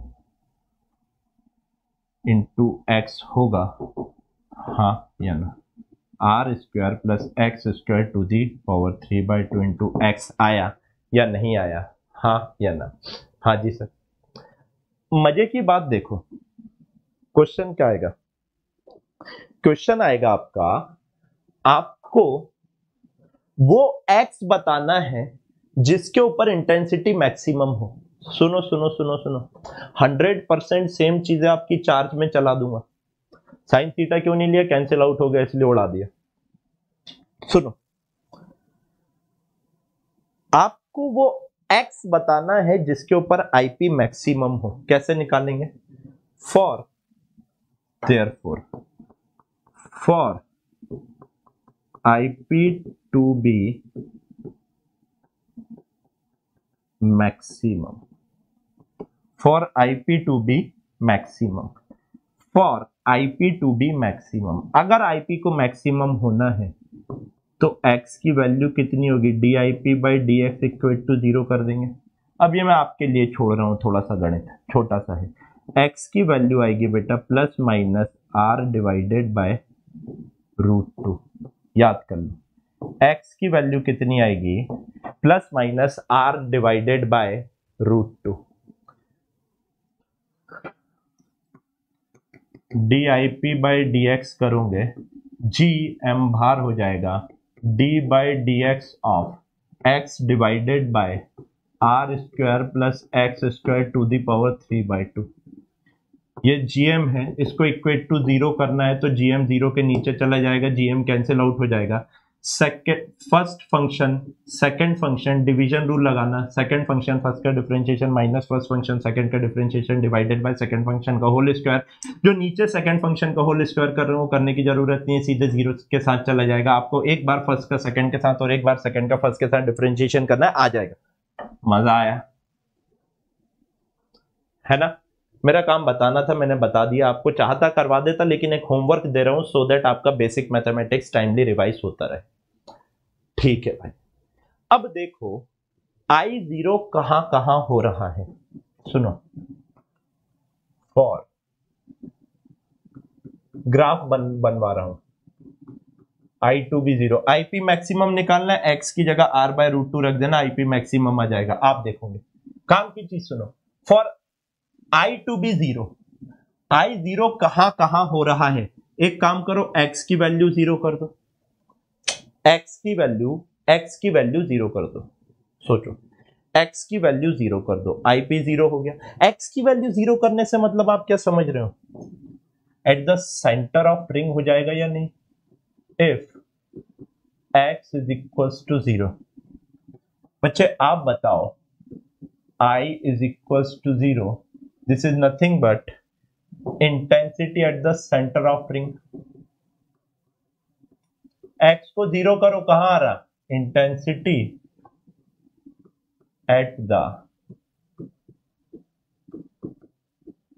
centre of ring आएगा या नहीं आएगा। सोच सोच सोच सोच सोच, ये x को जीरो करते करते करते करते यहां लिए, यहीं से तो x जीरो कर रहे हो। अगर आप x को जीरो करोगे तो ये देखो यही वाला केस बन रहा है या नहीं बन रहा, कंप्लीट रिंग के सेंटर के ऊपर, eight the centre of ring. अच्छा, x की वैल्यू और क्या करूं सच दैट बेटा आपका i जीरो हो जाए। x की वैल्यू आप if x is equal to plus of infinite रख दो, या फिर x is equal to minus of infinite रख दो। In either of the case your i will come out to be zero. Minus of infinite का square करूंगा plus of infinite, something divided by infinite will be zero. Sir यहाँ पे भी तो infinite है, बच्चे अच्छे से देख, यहाँ पे इनफाइनाइट है, यहाँ पे इनफाइनाइट का स्क्वायर आ रहा है तो नीचे वाला बड़ा हो जाएगा, और some infinities are greater than other infinities. सुना है ये quote, some infinities are greater than other infinities. एक बहुत फेमस हॉलीवुड की मूवी है फॉल्ट इन आवर स्टार्स, उसमें इस कोट का बहुत अच्छे से यूटिलाइजेशन किया गया है। कभी टाइम मिले, अभी मत देखना, कभी टाइम मिले तो देखना, you will realize the essence of life, you will realize the importance of life, you will realize the कि लाइफ कितनी जरूरी होती है। फॉल्ट इन आवर स्टार्स देखना, आपको पता लगेगा। ठीक है, तो बच्चों इसका अगर मैंने ग्राफ बनाना है तो कैसे बनेगा, इस रिंग का मैंने अगर ग्राफ बनाना है, आराम से देखिए, कंप्लीट ग्राफ एकदम प्यारा सा, शायद ही कोई बुक में भी दिखे, इतना प्यारा ग्राफ बना के बताता हूं आपको। चलिए,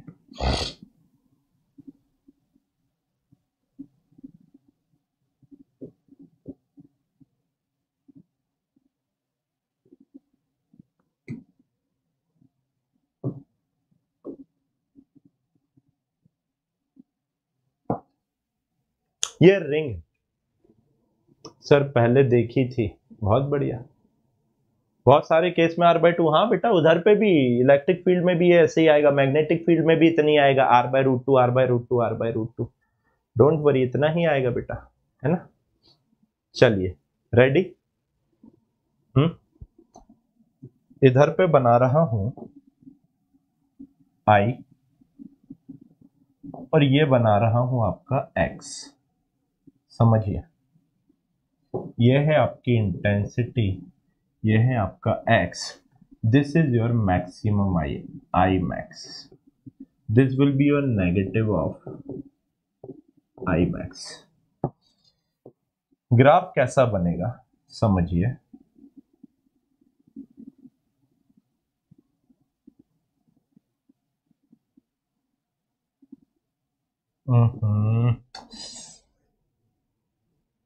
सेंटर पे से अगर मैं जा रहा हूं, सेंटर पे से अगर मैं जा रहा हूं तो 0 आना चाहिए। बैठ नहीं रहा है, हाँ बैठ जा। तो एक कीड़ा इतना गंदा है ना परफेक्शन का, बहुत ही घटिया।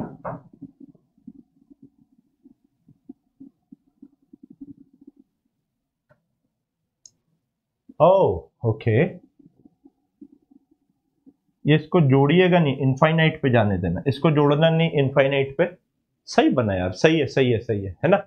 इसको जोड़ना नहीं, इनफाइनाइट पे जाने देना, ठीक है ओके। इसको जोड़ना नहीं बच्चों, मैंने कहा इसको जोड़ना नहीं, इनफाइनाइट पे जाने देना।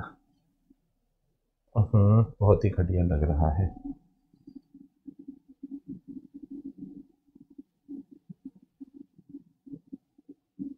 अभी ठीक है ना। Yes yes yes yes yes. सुनिए,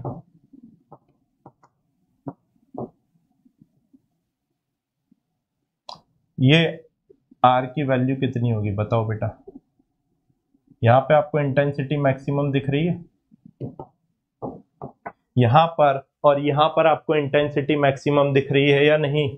ये है बेटा x is equals to plus of r by root two, और ये है बेटा x is equals to plus of minus of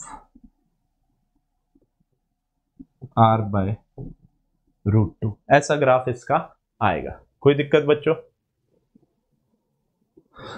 कोई दिक्कत?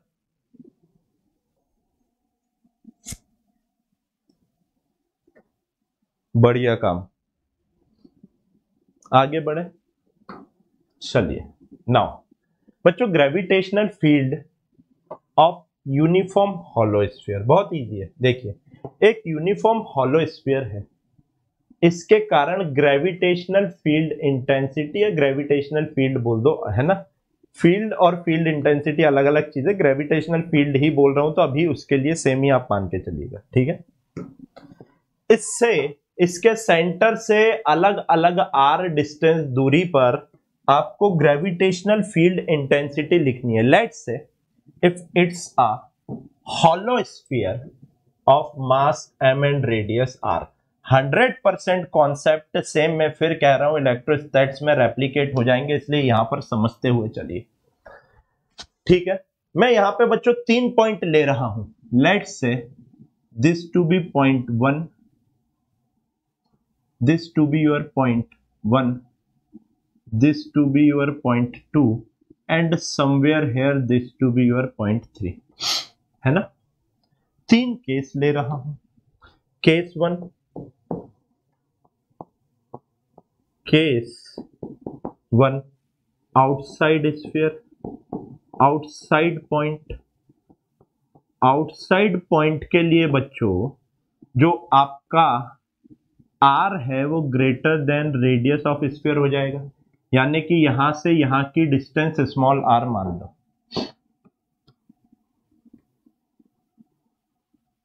डिस्टेंस कितनी बच्चे? स्मॉल r मान लो। ये r वेरी हो जाएगी, अलग अलग पॉइंट के लिए r की वैल्यू अलग अलग हो जाएगी। Let's say this to be your distance small r, ठीक है। एक बात बताओ मेरे यार, इस आउटसाइड पॉइंट के लिए ये पूरा का पूरा मास ऐसा point mass from the centre act करना चाहिए या नहीं, हाँ या ना? Sphere will act as a point मास।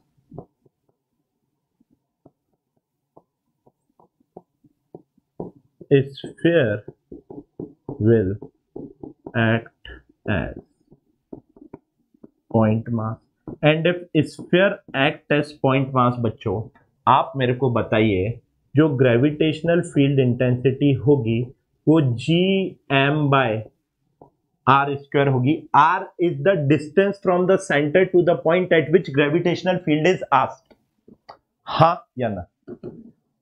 होगी या नहीं होगी आप बताइए बच्चों, राइट? अरे भाई राइट है या नहीं है? पक्का?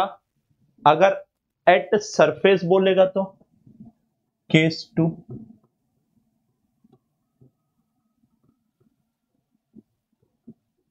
केस 2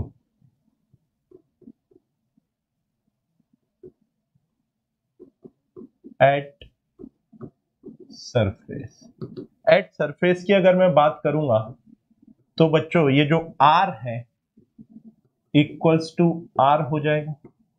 तो gravitational field intensity at the surface कितनी हो जाएगी बच्चों? सरफेस वाला पॉइंट भी क्या है, आउटसाइड पॉइंट की तरह ही एक्ट हो रहा होगा या नहीं? सरफेस पे पॉइंट भी आउटसाइड पॉइंट की तरह ही एक्ट करूंगा या नहीं? हाँ या ना? Case 3 is interesting one, inside point. बच्चे इनसाइड पॉइंट का मतलब क्या हो जाएगा? इनसाइड पॉइंट का मतलब हो जाएगा ये जो आपका बच्चे आर है ये लेस देन द स्फीयर है, ये है अंदर की तरफ आ गया पॉइंट। अगर अंदर की तरफ आ गया पॉइंट तो बच्चों for inside point sphere will not act as a point mass, हाँ या ना? Since for inside point sphere will not act as point mass। सोचो तो बेटा इंटेंसिटी एट इनसाइड पॉइंट कितनी होगी? 0। क्यों?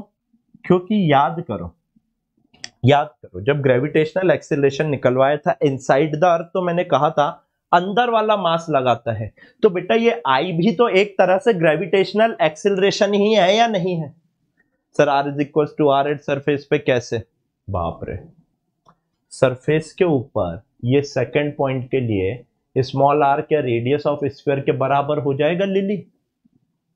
कैसे कैसे सवाल पूछ रहा हूं भाई? R is equal to r कैसे? ये आर की वैल्यू वेरी कर रही ना, पहले आर बड़ा था फिर सरफेस के बराबर हुआ फिर कम हो गया। R is a point at which gravitational field intensity is asked. R is measured from the center of the sphere. Right or wrong? तो इनसाइड पे जब कोई मास ही नहीं है, अंदर की तरफ जब कोई मास ही नहीं है तो बेटा आप बताओ मेरे को कोई उसका एक्सेलरेशन आएगा क्या?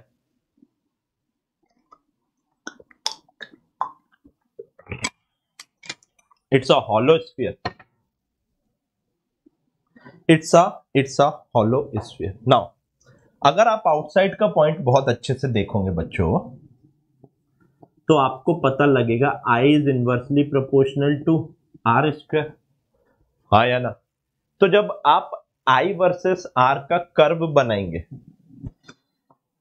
जब आप आई वर्सेस आर का कर्व बनाएंगे तो कैसा कर्व बनेगा और कहां पर बनेगा बताइए? सोचो थोड़ा सा। आई वेक्टर की बात कर रहा हूं, है ना? आई वेक्टर वर्सेस आर का कर्व बनाओगे बच्चों, जहां तक सरफेस है वहां तक तो ग्रेविटेशनल इंटेंसिटी होगी नहीं। सोच, ये है आपका 0, ये है आपका आर, ये है आपका r is equal to r. मेरे को बस इतना बता यहां तक कोई ग्रेविटेशनल फील्ड इंटेंसिटी होगी क्या? आप सेंटर से सरफेस तक चले जाओ, कोई ग्रेविटेशनल फील्ड इंटेंसिटी दिख रही है क्या? नहीं सर, 0 है, इनसाइड पॉइंट है। फिर सरफेस पे आएगा और उसके बाद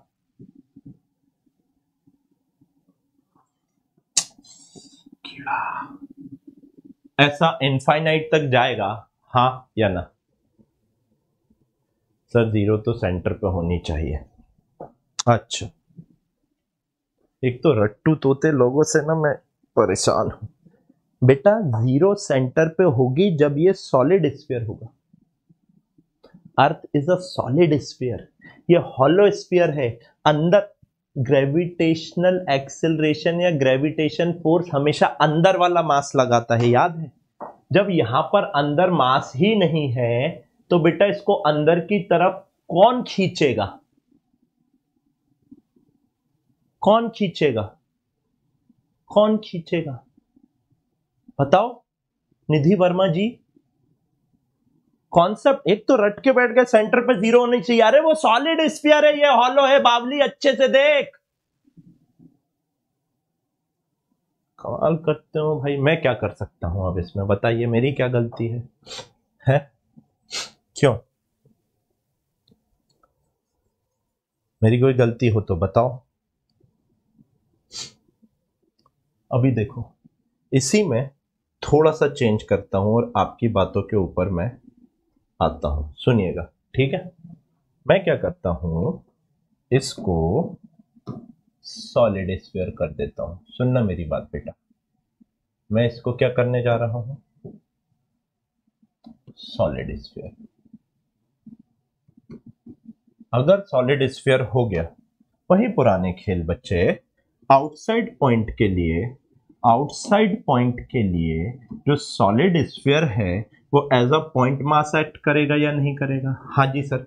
कितनी आएगी? gm/r² ही आएगी या नहीं आएगी? एट सरफेस पॉइंट के लिए, एट सरफेस पॉइंट के लिए यानी अगर कोई पॉइंट सरफेस के ऊपर है तो भी जो सॉलिड स्फीयर है वो as a as a point mass act करेगा, placed at a centre. But अगर इनसाइड पॉइंट है तो कहानी बदल जाएगी।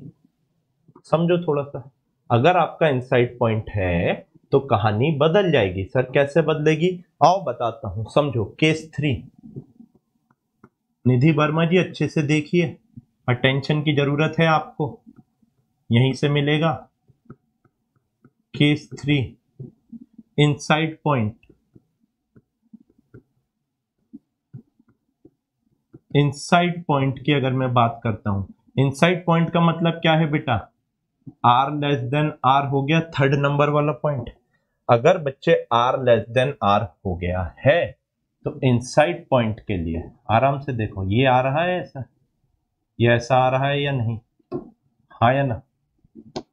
This is your inside point. कोई पॉइंट यहां पर है थर्ड। बेटा इस इनसाइड पॉइंट के लिए, इस इनसाइड पॉइंट की रेडियस कितनी होगी? Sir r. हाँ या ना? इस इनसाइड पॉइंट की रेडियस कितनी है? सेंटर से यहां का डिस्टेंस कितना है? आर हो रहा है या नहीं हो रहा है? हाँ या ना? इधर देखो, ये जी, हाँ आर हो रहा है। अगर बच्चे आर हो रहा है तो आप बताओ मेरे को, आप बताओ मेरे को, आप बताओ, ये इसका मास रिस्पॉन्सिबल होगा इस इनसाइड पॉइंट के ऊपर ग्रेविटेशनल फील्ड लगाने के लिए? हाँ जी सर। तो बेटा जो आई इनसाइड होगी, लेट से इसका मास स्मॉल एम है, मान ले अभी के लिए इसका मास कितना है? स्मॉल एम है। देयरफॉर आई इनसाइड कितना होगा? निकालो, मैंने आपको प्रूफ करवा के लिखवा के पहले से रखा है, देखो आओ। आई इनसाइड कितना होगा? Sir gm/r²। बच्चे g/r², तो एज इट इज m कितना हो जाएगा? सर एक यूनिट का मास gm/4/3πr³। एक यूनिट वॉल्यूम का मास इनटू इसका वॉल्यूम कितना है? Sir 4/3πr³। हाँ या ना? 4/3π से 4/3π मैंने क्या कर दिया बच्चे? कैंसिल कर दिया। r² से r³ कैंसिल कर दिया। आपके पास जो आई इनसाइड आया, कितना आया? gm/r³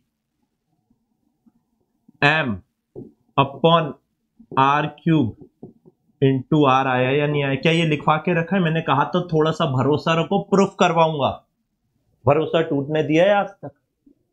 क्या यही ग्रेविटेशनल एक्सिलरेशन आया था अगर आप सेंटर से नाप रहे थे तो? मैंने कहा था भरोसा रखो, निकलवा दूंगा, डोंट वरी। निकलवा दिया। इतना ही आया तो यही तो वहां पे भी करना था, और क्या ही करना था।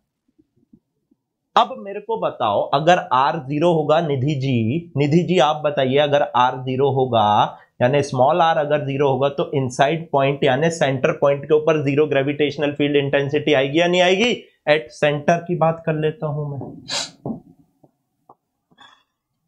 केस 4, निधि जी ये आपके लिए लिख रहा हूं स्पेशली। Case 4 at centre. अगर सेंटर पे देखना है सॉलिड स्फीयर के तो निधि जी आर की वैल्यू 0 हो जाएगी, और सेंटर इनसाइड पॉइंट ही होता है, तो क्या बेटा ग्रेविटेशनल एक्सेलरेशन बोलूं या ग्रेविटेशनल फील्ड इंटेंसिटी बोलूं, 0 हो जाएगी या नहीं? हाँ या ना? तो बेटा आप मेरे को एक बात बताओ, आप मेरे को एक बात बताओ, ग्राफ कैसा बन रहा होगा? मैं आई वेक्टर का ग्राफ बना रहा हूं, फिर कह रहा हूं आई वेक्टर का। आई वेक्टर आर कैसा है, देखो नेगेटिव रीजन में क्यों बन रहा है, किसी ने अभी तक पूछा ही नहीं कि सर ग्राफ नीचे क्यों बन रहा है, ऊपर क्यों नहीं बना रहे, क्यों? क्योंकि बेटा जो तेरा थर्ड फर्स्ट सेकंड कहीं पे भी देख ले, आई का डायरेक्शन ये है और आर तू यहां से नाप रहा है, तो आर अगर अपोजिट डायरेक्शन में तो ऑटोमेटिकली आई नेगेटिव आ रहा होगा। मैं तो सिर्फ मैग्नीट्यूड लिख रहा हूं, मैक्सिमम बुक में ऐसे ही लिखा रहता है। अब आप बताओ ये कैसा हो जाएगा? सर सेंटर पे जीरो है, सर सेंटर पे जीरो है, सरफेस तक बढ़ेगा, उसके बाद वापस से कम होने लगेगा या नहीं? ये लो जी, कितनी बड़ी बात है। ये लो, इसका ग्राफ ऐसा आएगा। बाकी वो यहां पे देख, वो बाबू भैया यहां देखिए, जो आई है ये I inside directly proportional to R है या नहीं है? I inside directly proportional to R है या नहीं है? और ये I outside inversely proportional to are square है या नहीं है? हाँ, क्यों है या नहीं है? तो बेटा मैक्सिमम कितना आ रहा होगा? सर जो मैक्सिमम आ रहा होगा तो ये आ रहा होगा आपका GM by r square, negative में नीचे की तरफ है ना। यहां पे जो है बेटा आई इनसाइड जो है,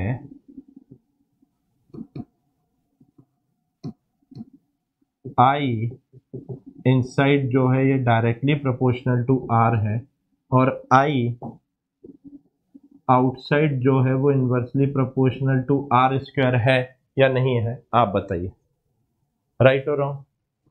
तो ग्रेविटेशनल फील्ड इंटेंसिटी अलग अलग आर पे पूछ लेगा at a distance r/2 from the centre, at a distance r from the centre, at a distance r/4 from the centre, at a distance r/5 from the centre. निकलवा लोगे, postmortem अलग से करवाने की जरूरत तो नहीं है। And for outside body, for outside point आपका हॉलो स्फीयर हो या सॉलिड स्फीयर हो, दोनों पॉइंट मास की तरह एक्ट कर रहा होगा।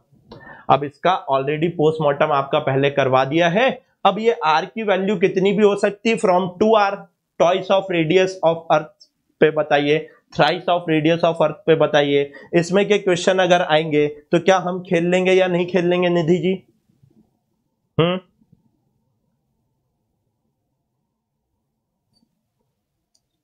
खेल लेंगे?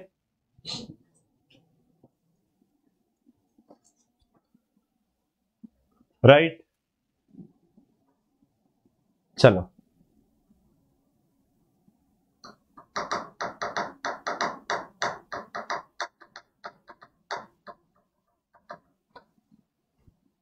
बढ़ा जाए आगे।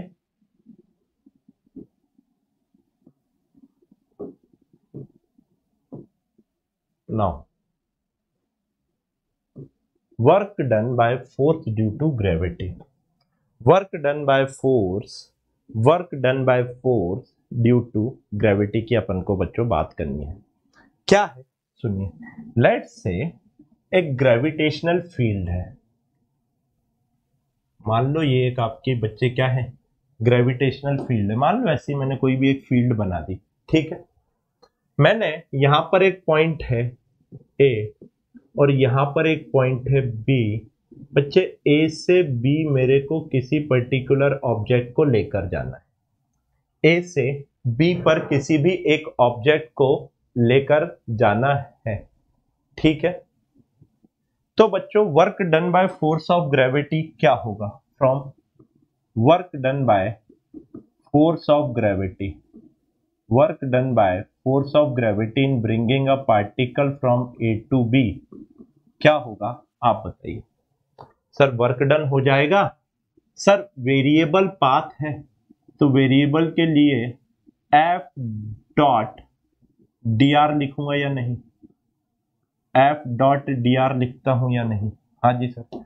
अच्छा एक बात बताओ, फोर्स को फोर्स को मैं क्या लिख सकता हूं?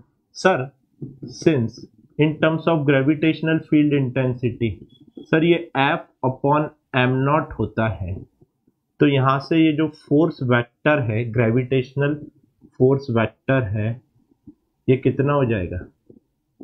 आई इंटू एम नॉट हो जाएगा। फोर्स की वैल्यू अगर ऊपर पुट कर दूंगा, therefore work done by force of gravity आपका कितना हो जाएगा बच्चे, ये हो जाएगा आपका I into m not into D R vector. बेटा एम नॉट तो क्या है आपका सर, कांस्टेंट है। अगर एम नॉट कांस्टेंट है बाहर निकाल लूंगा या नहीं, work done by the force of gravity आ जाएगा, एम नॉट तो बाहर था, I vector dot D R vector हो जाएगा, हाँ या ना। मजे की बात बताऊं एक, सोचो, आओ एक मजे की बात बताता हूं।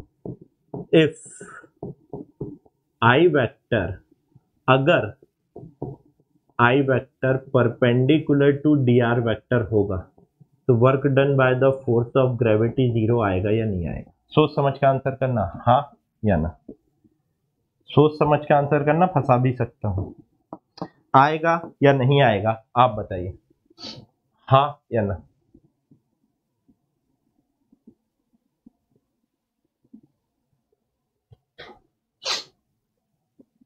अरे ऑब्वियसली है यार, डॉट प्रोडक्ट है, क्यों नहीं आएगा। अगर आपको I vector is equals to 3i plus 4j newton per KG given है, और आपको मास दे के रखा हुआ है, 2 केजी के मास को 5/4 से 5/3 0 पर लेकर गए along a line 3x plus 4y is equals to 5, then find the work done by the force of gravity. बताओ कैसे होगा। अब इसमें ना बहुत अच्छी चीज है, आप इसको करो, आप इसको सॉल्व करो, आप कर लोगे, सामने आपके सारी चीजें रखी हुई हैं। 3i प्लस 4j, आई की x की लिमिट दे के रखी है 0 से 5/3, y की लिमिट दे के रखी है 5/4 से 0। आप करो, मजा आएगा, करो यार, मजा आएगा। I vector is equals to 3i plus 4j newton per KG होता है, हाँ जी sir, 3i plus 4j newton per KG. Mass आपको कितना दे के रखा हुआ है बच्चे, 2 kg। सो वर्क डन क्या हो जाता है सर, वर्क डन हो जाता है m into I vector dot D R vector. तो वर्क डन हो जाएगा, m की वैल्यू मैंने पुट करी, integration of i 3i plus 4j, dr क्या हो जाएगा, dx i cap plus dy j cap, right. अच्छा, मैं कुछ नहीं कर रहा हूं, आराम से भाई, i वाला i के साथ मिलन करेगा और j वाला j के साथ मिलन करेगा। गणित में तो यही अलाउ है, i वाला j के साथ वाला तो अलाउ है ही नहीं। तो क्या ये बेटा 3dx 2 into 3dx plus 4dy हो जाएगा या नहीं। लिमिट पुट करो, x कहां से कहां जा रहा है, 0 से 5/3, 0 से 5/3, y कहां से कहां तक जा रहा है, 5/4 से। सर वो लाइन दे के रखी है, बता रहा हूं, ठंड रखो सर, ये इक्वेशन ऑफ लाइन दे के रखी है। अरे बावड़े, यहीं से तो बेटा एक्स वाई की लिमिट निकाली, अच्छे से देख थोड़ा सा। वो तो खैर मैं बता रहा हूं, उसके ऊपर आऊंगा, वो भी दी है तो किसी कारण से दी है। अब आपको क्या करना है, सिंपल इंटीग्रेट करना है। बहुत बड़ी बात है कि बेटा इसका इंटीग्रेट करके लिमिट पुट करना है। आइए, ये हो जाएगा 2 इंटू 3 एक्स, 3 का कितना हो जाएगा बेटा x, लिमिट आएगी 0 से 5/3 प्लस 4 इंटू वाई, लिमिट आ रही है बेटा 5/4 से 0। Work done 2 into 3 into 5/3 minus of 0 plus 4 into 0 minus 5/4। Solve करो, आंसर 0 आ रहा है या नहीं। सॉल्व कर मेरे लाल, आंसर 0 आ रहा है या नहीं? 3 से 3 कैंसिल हो गया, 4 से 4 कैंसिल हो गया, 5 - 5 0 आ गया। 5 जूल कैसे आ रहा है? 5 जूल कैसे आ रहा है? मेरा तो 0 आ रहा है, तेरा 5 कैसे आ रहा है? मैं तो यही नहीं समझ पा रहा हूं, है क्यों? बता कैसे आ रहा है?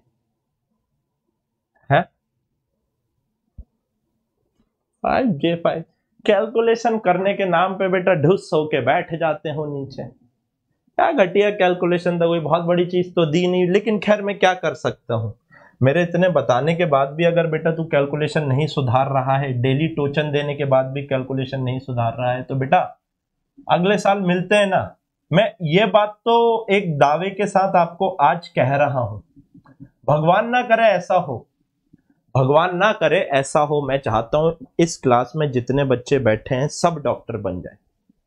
भगवान ना करे कि आपको अगले साल फिर से रिपीट करना पड़े, और भगवान ये तो बिल्कुल ना करे कि आपको रिपीट करना पड़ रहा है और आप मेरे से ना पढ़ो। जितने भी बच्चे ऑफलाइन गए उनके मैसेज भेज दूंगा, जितने भी बच्चे दूसरी ऑनलाइन गए मैसेज भेज दूंगा। कोई बड़ा चढ़ा के तो आपको पता सीधे, आप जानते हैं टेलीग्राम पे अगर आप फॉलो करते हो तो। हर एक बच्चे का एक ही दिक्कत होती है, सर फिजिक्स समझ नहीं आ रहा। आज ही एक बच्ची का मैसेज आया, सर मैं डैश एकेडमी की ऑनलाइन में ऑफलाइन में एनरोल्ड हूँ और वहाँ रोटेशन चल रहा है, मुझे प्लीज सर कुछ भी करो, मुझे कुछ समझ नहीं आ रहा। मैंने कुछ नहीं किया, मैंने अपने वीडियो का एक लिंक भेज दिया, ये लो बेटा, ये लो देखो मैं दिखाता हूँ, इधर देखो। बहुत यार, कितनों के बताऊं, देखना पड़ेगा।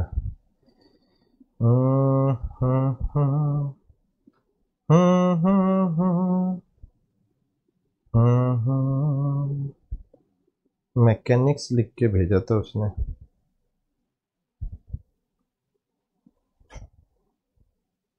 क्या पता कहाँ है, तो इतने मैसेज आते ढूंढना मुश्किल हो जाता है। ये है, अब उसका नंबर दिख रहा है, I would not see the number. ये देखिए दिख रहा है, आज ही मैंने भेजा उसको, थैंक यू लिख के भेजा। आप पढ़ सकते हो, अब नंबर नहीं दिखना चाहिए बच्ची का, है ना? तो यही है, साक्षी नाम है बच्ची का। आप यूट्यूब पे मैकेनिक्स पढ़ाएंगे क्या सर? मैंने कहा पढ़ा रखा है बेटा ऑलरेडी, टुडे। दिख रहा है, एबल टू सी। तो मैं क्या करूं, आप बताओ।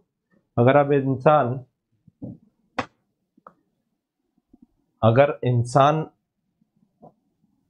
लाख 2 लाख रुपए देने के बाद भी अगर डिजायर्ड फैकल्टीज चूज नहीं कर पा रहा है, तो खैर छोड़ो, अपन काम की बात पर आते हैं। अंकल नमस्ते, चलो काम की बात पे आते हैं। अब आप ये पूछोगे कि हम, हाँ तो मैं कह रहा था, अच्छे से देखो बेटा, इंटेंसिटी 3i + 4j देकर रखी हुई है। सोचो सोचो सोचो, इंटेंसिटी जो देकर रखी हुई है मेरे लाल, वो 3i + 4j कुछ इस डायरेक्शन में देके रखी है या नहीं देके रखी है? सोच सोच सोच सोच सोच, कैसे? ये जो पॉइंट है ये 3,4 हो जाएगा या नहीं? ये वाला जो एंगल है ये 53 डिग्री हो जाएगा या नहीं? आप सोचो ना। अरे 3,4 है, 3i + 4j, 3i + 4j, intensity इस ही डायरेक्शन में जा रही है या नहीं जा रही है, देकर रखी है या नहीं देकर रखी है? आप बताओ, क्या ये वाला एंगल 53 डिग्री होगा? ये 4 है, ये 3 है, 10 4/3 क्या 53 हो जाएगा या नहीं हो जाएगा? हाँ जी सर हो जाएगा। There is a interesting thing that you need to understand. ये जो लाइन देकर रखी है मेरे भाई, ये ऐसी फोकट में नहीं देकर रखी, उसके पॉइंट भी दे दिए हैं, अच्छे से देख। इस लाइन के पॉइंट अगर आप देखोगे तो कुछ ऐसे आ रहे हैं। ये लाइन बनाओ जरा, ये लाइन बनाओ जरा, ऐसी बन रही है या नहीं बन रही है? सोच समझ के बना ना बेटा। ये वाला पॉइंट कितना दे के रखा हुआ है? ये दे के रखा है 0, ये दे के रखा है 5/3, 0। 5/3, 5/3, ये वाला पॉइंट कितना देके रखा है बेटा? 0,5/4। है ना? है ना?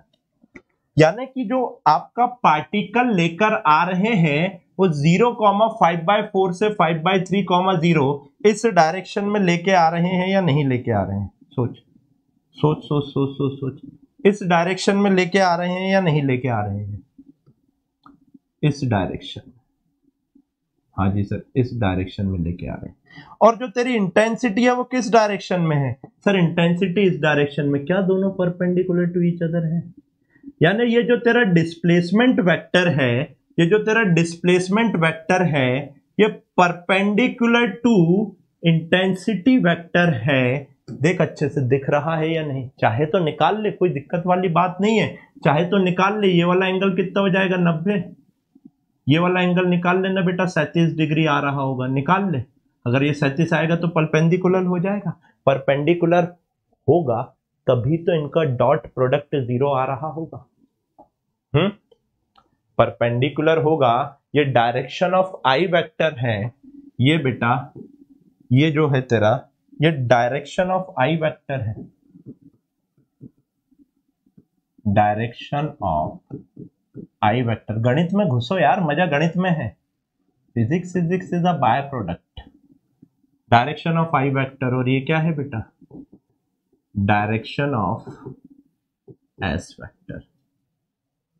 तो यहां पे मैंने ये लिखवाया था, अगर आई परपेंडिकुलर टू डी आर बोलूं या एस बोलूं, एक ही बात है या नहीं?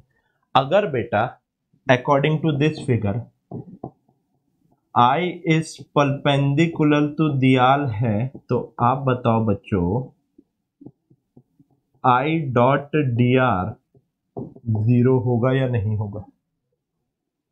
हाँ या ना? फिजिक्स को बेसिक मैथमेटिक्स पे उठा के ले गया। Physics is all about digging what you are doing. Digging what you are doing. आप जो भी कर रहे हो उसको डिग करोगे ना, अंदर जाओगे अंदर जाओगे अंदर जाओगे, एक पॉइंट ऐसा आएगा। और मेरे साथ आज ऐसा कई बार होता है कि मैं खुद बेसिक मैथमेटिक्स में फंस जाता हूं। झूठ क्यों बोलूंगा, बहुत बार ऐसा होता है, मैं खुद बेसिक मैथमेटिक्स में फंस जाता हूं। क्यों? क्योंकि कभी कभी चीजें कॉम्प्लेक्स रहती हैं, और उस पर्टिकुलर, ऐसा नहीं है मुझे आता नहीं है, उस पर्टिकुलर डायरेक्शन में सोच नहीं पाते हैं। आपके साथ भी होता है, मेरे साथ अगर आज हो रहा है, आपके साथ तो बहुत बार होता होगा, है ना? तो जस्ट ब्रेनस्टॉर्म करते रहिए, चीजों को सीखते रहिए, समझते रहिए, मजा उसी में आता है बेटा, समझे? तो आज की क्लास में यहां पे खत्म कर रहा हूं। कल मोस्ट प्रोबेबली आपकी क्लास होगी, तो मैं रात तक आज आपके इंस्टाग्राम, टेलीग्राम और व्हाट्सएप वगैरह पे अपडेट कर दूंगा, सो डोंट वरी, है ना? अगर कल क्लास रखी तो ठीक है। Thank you.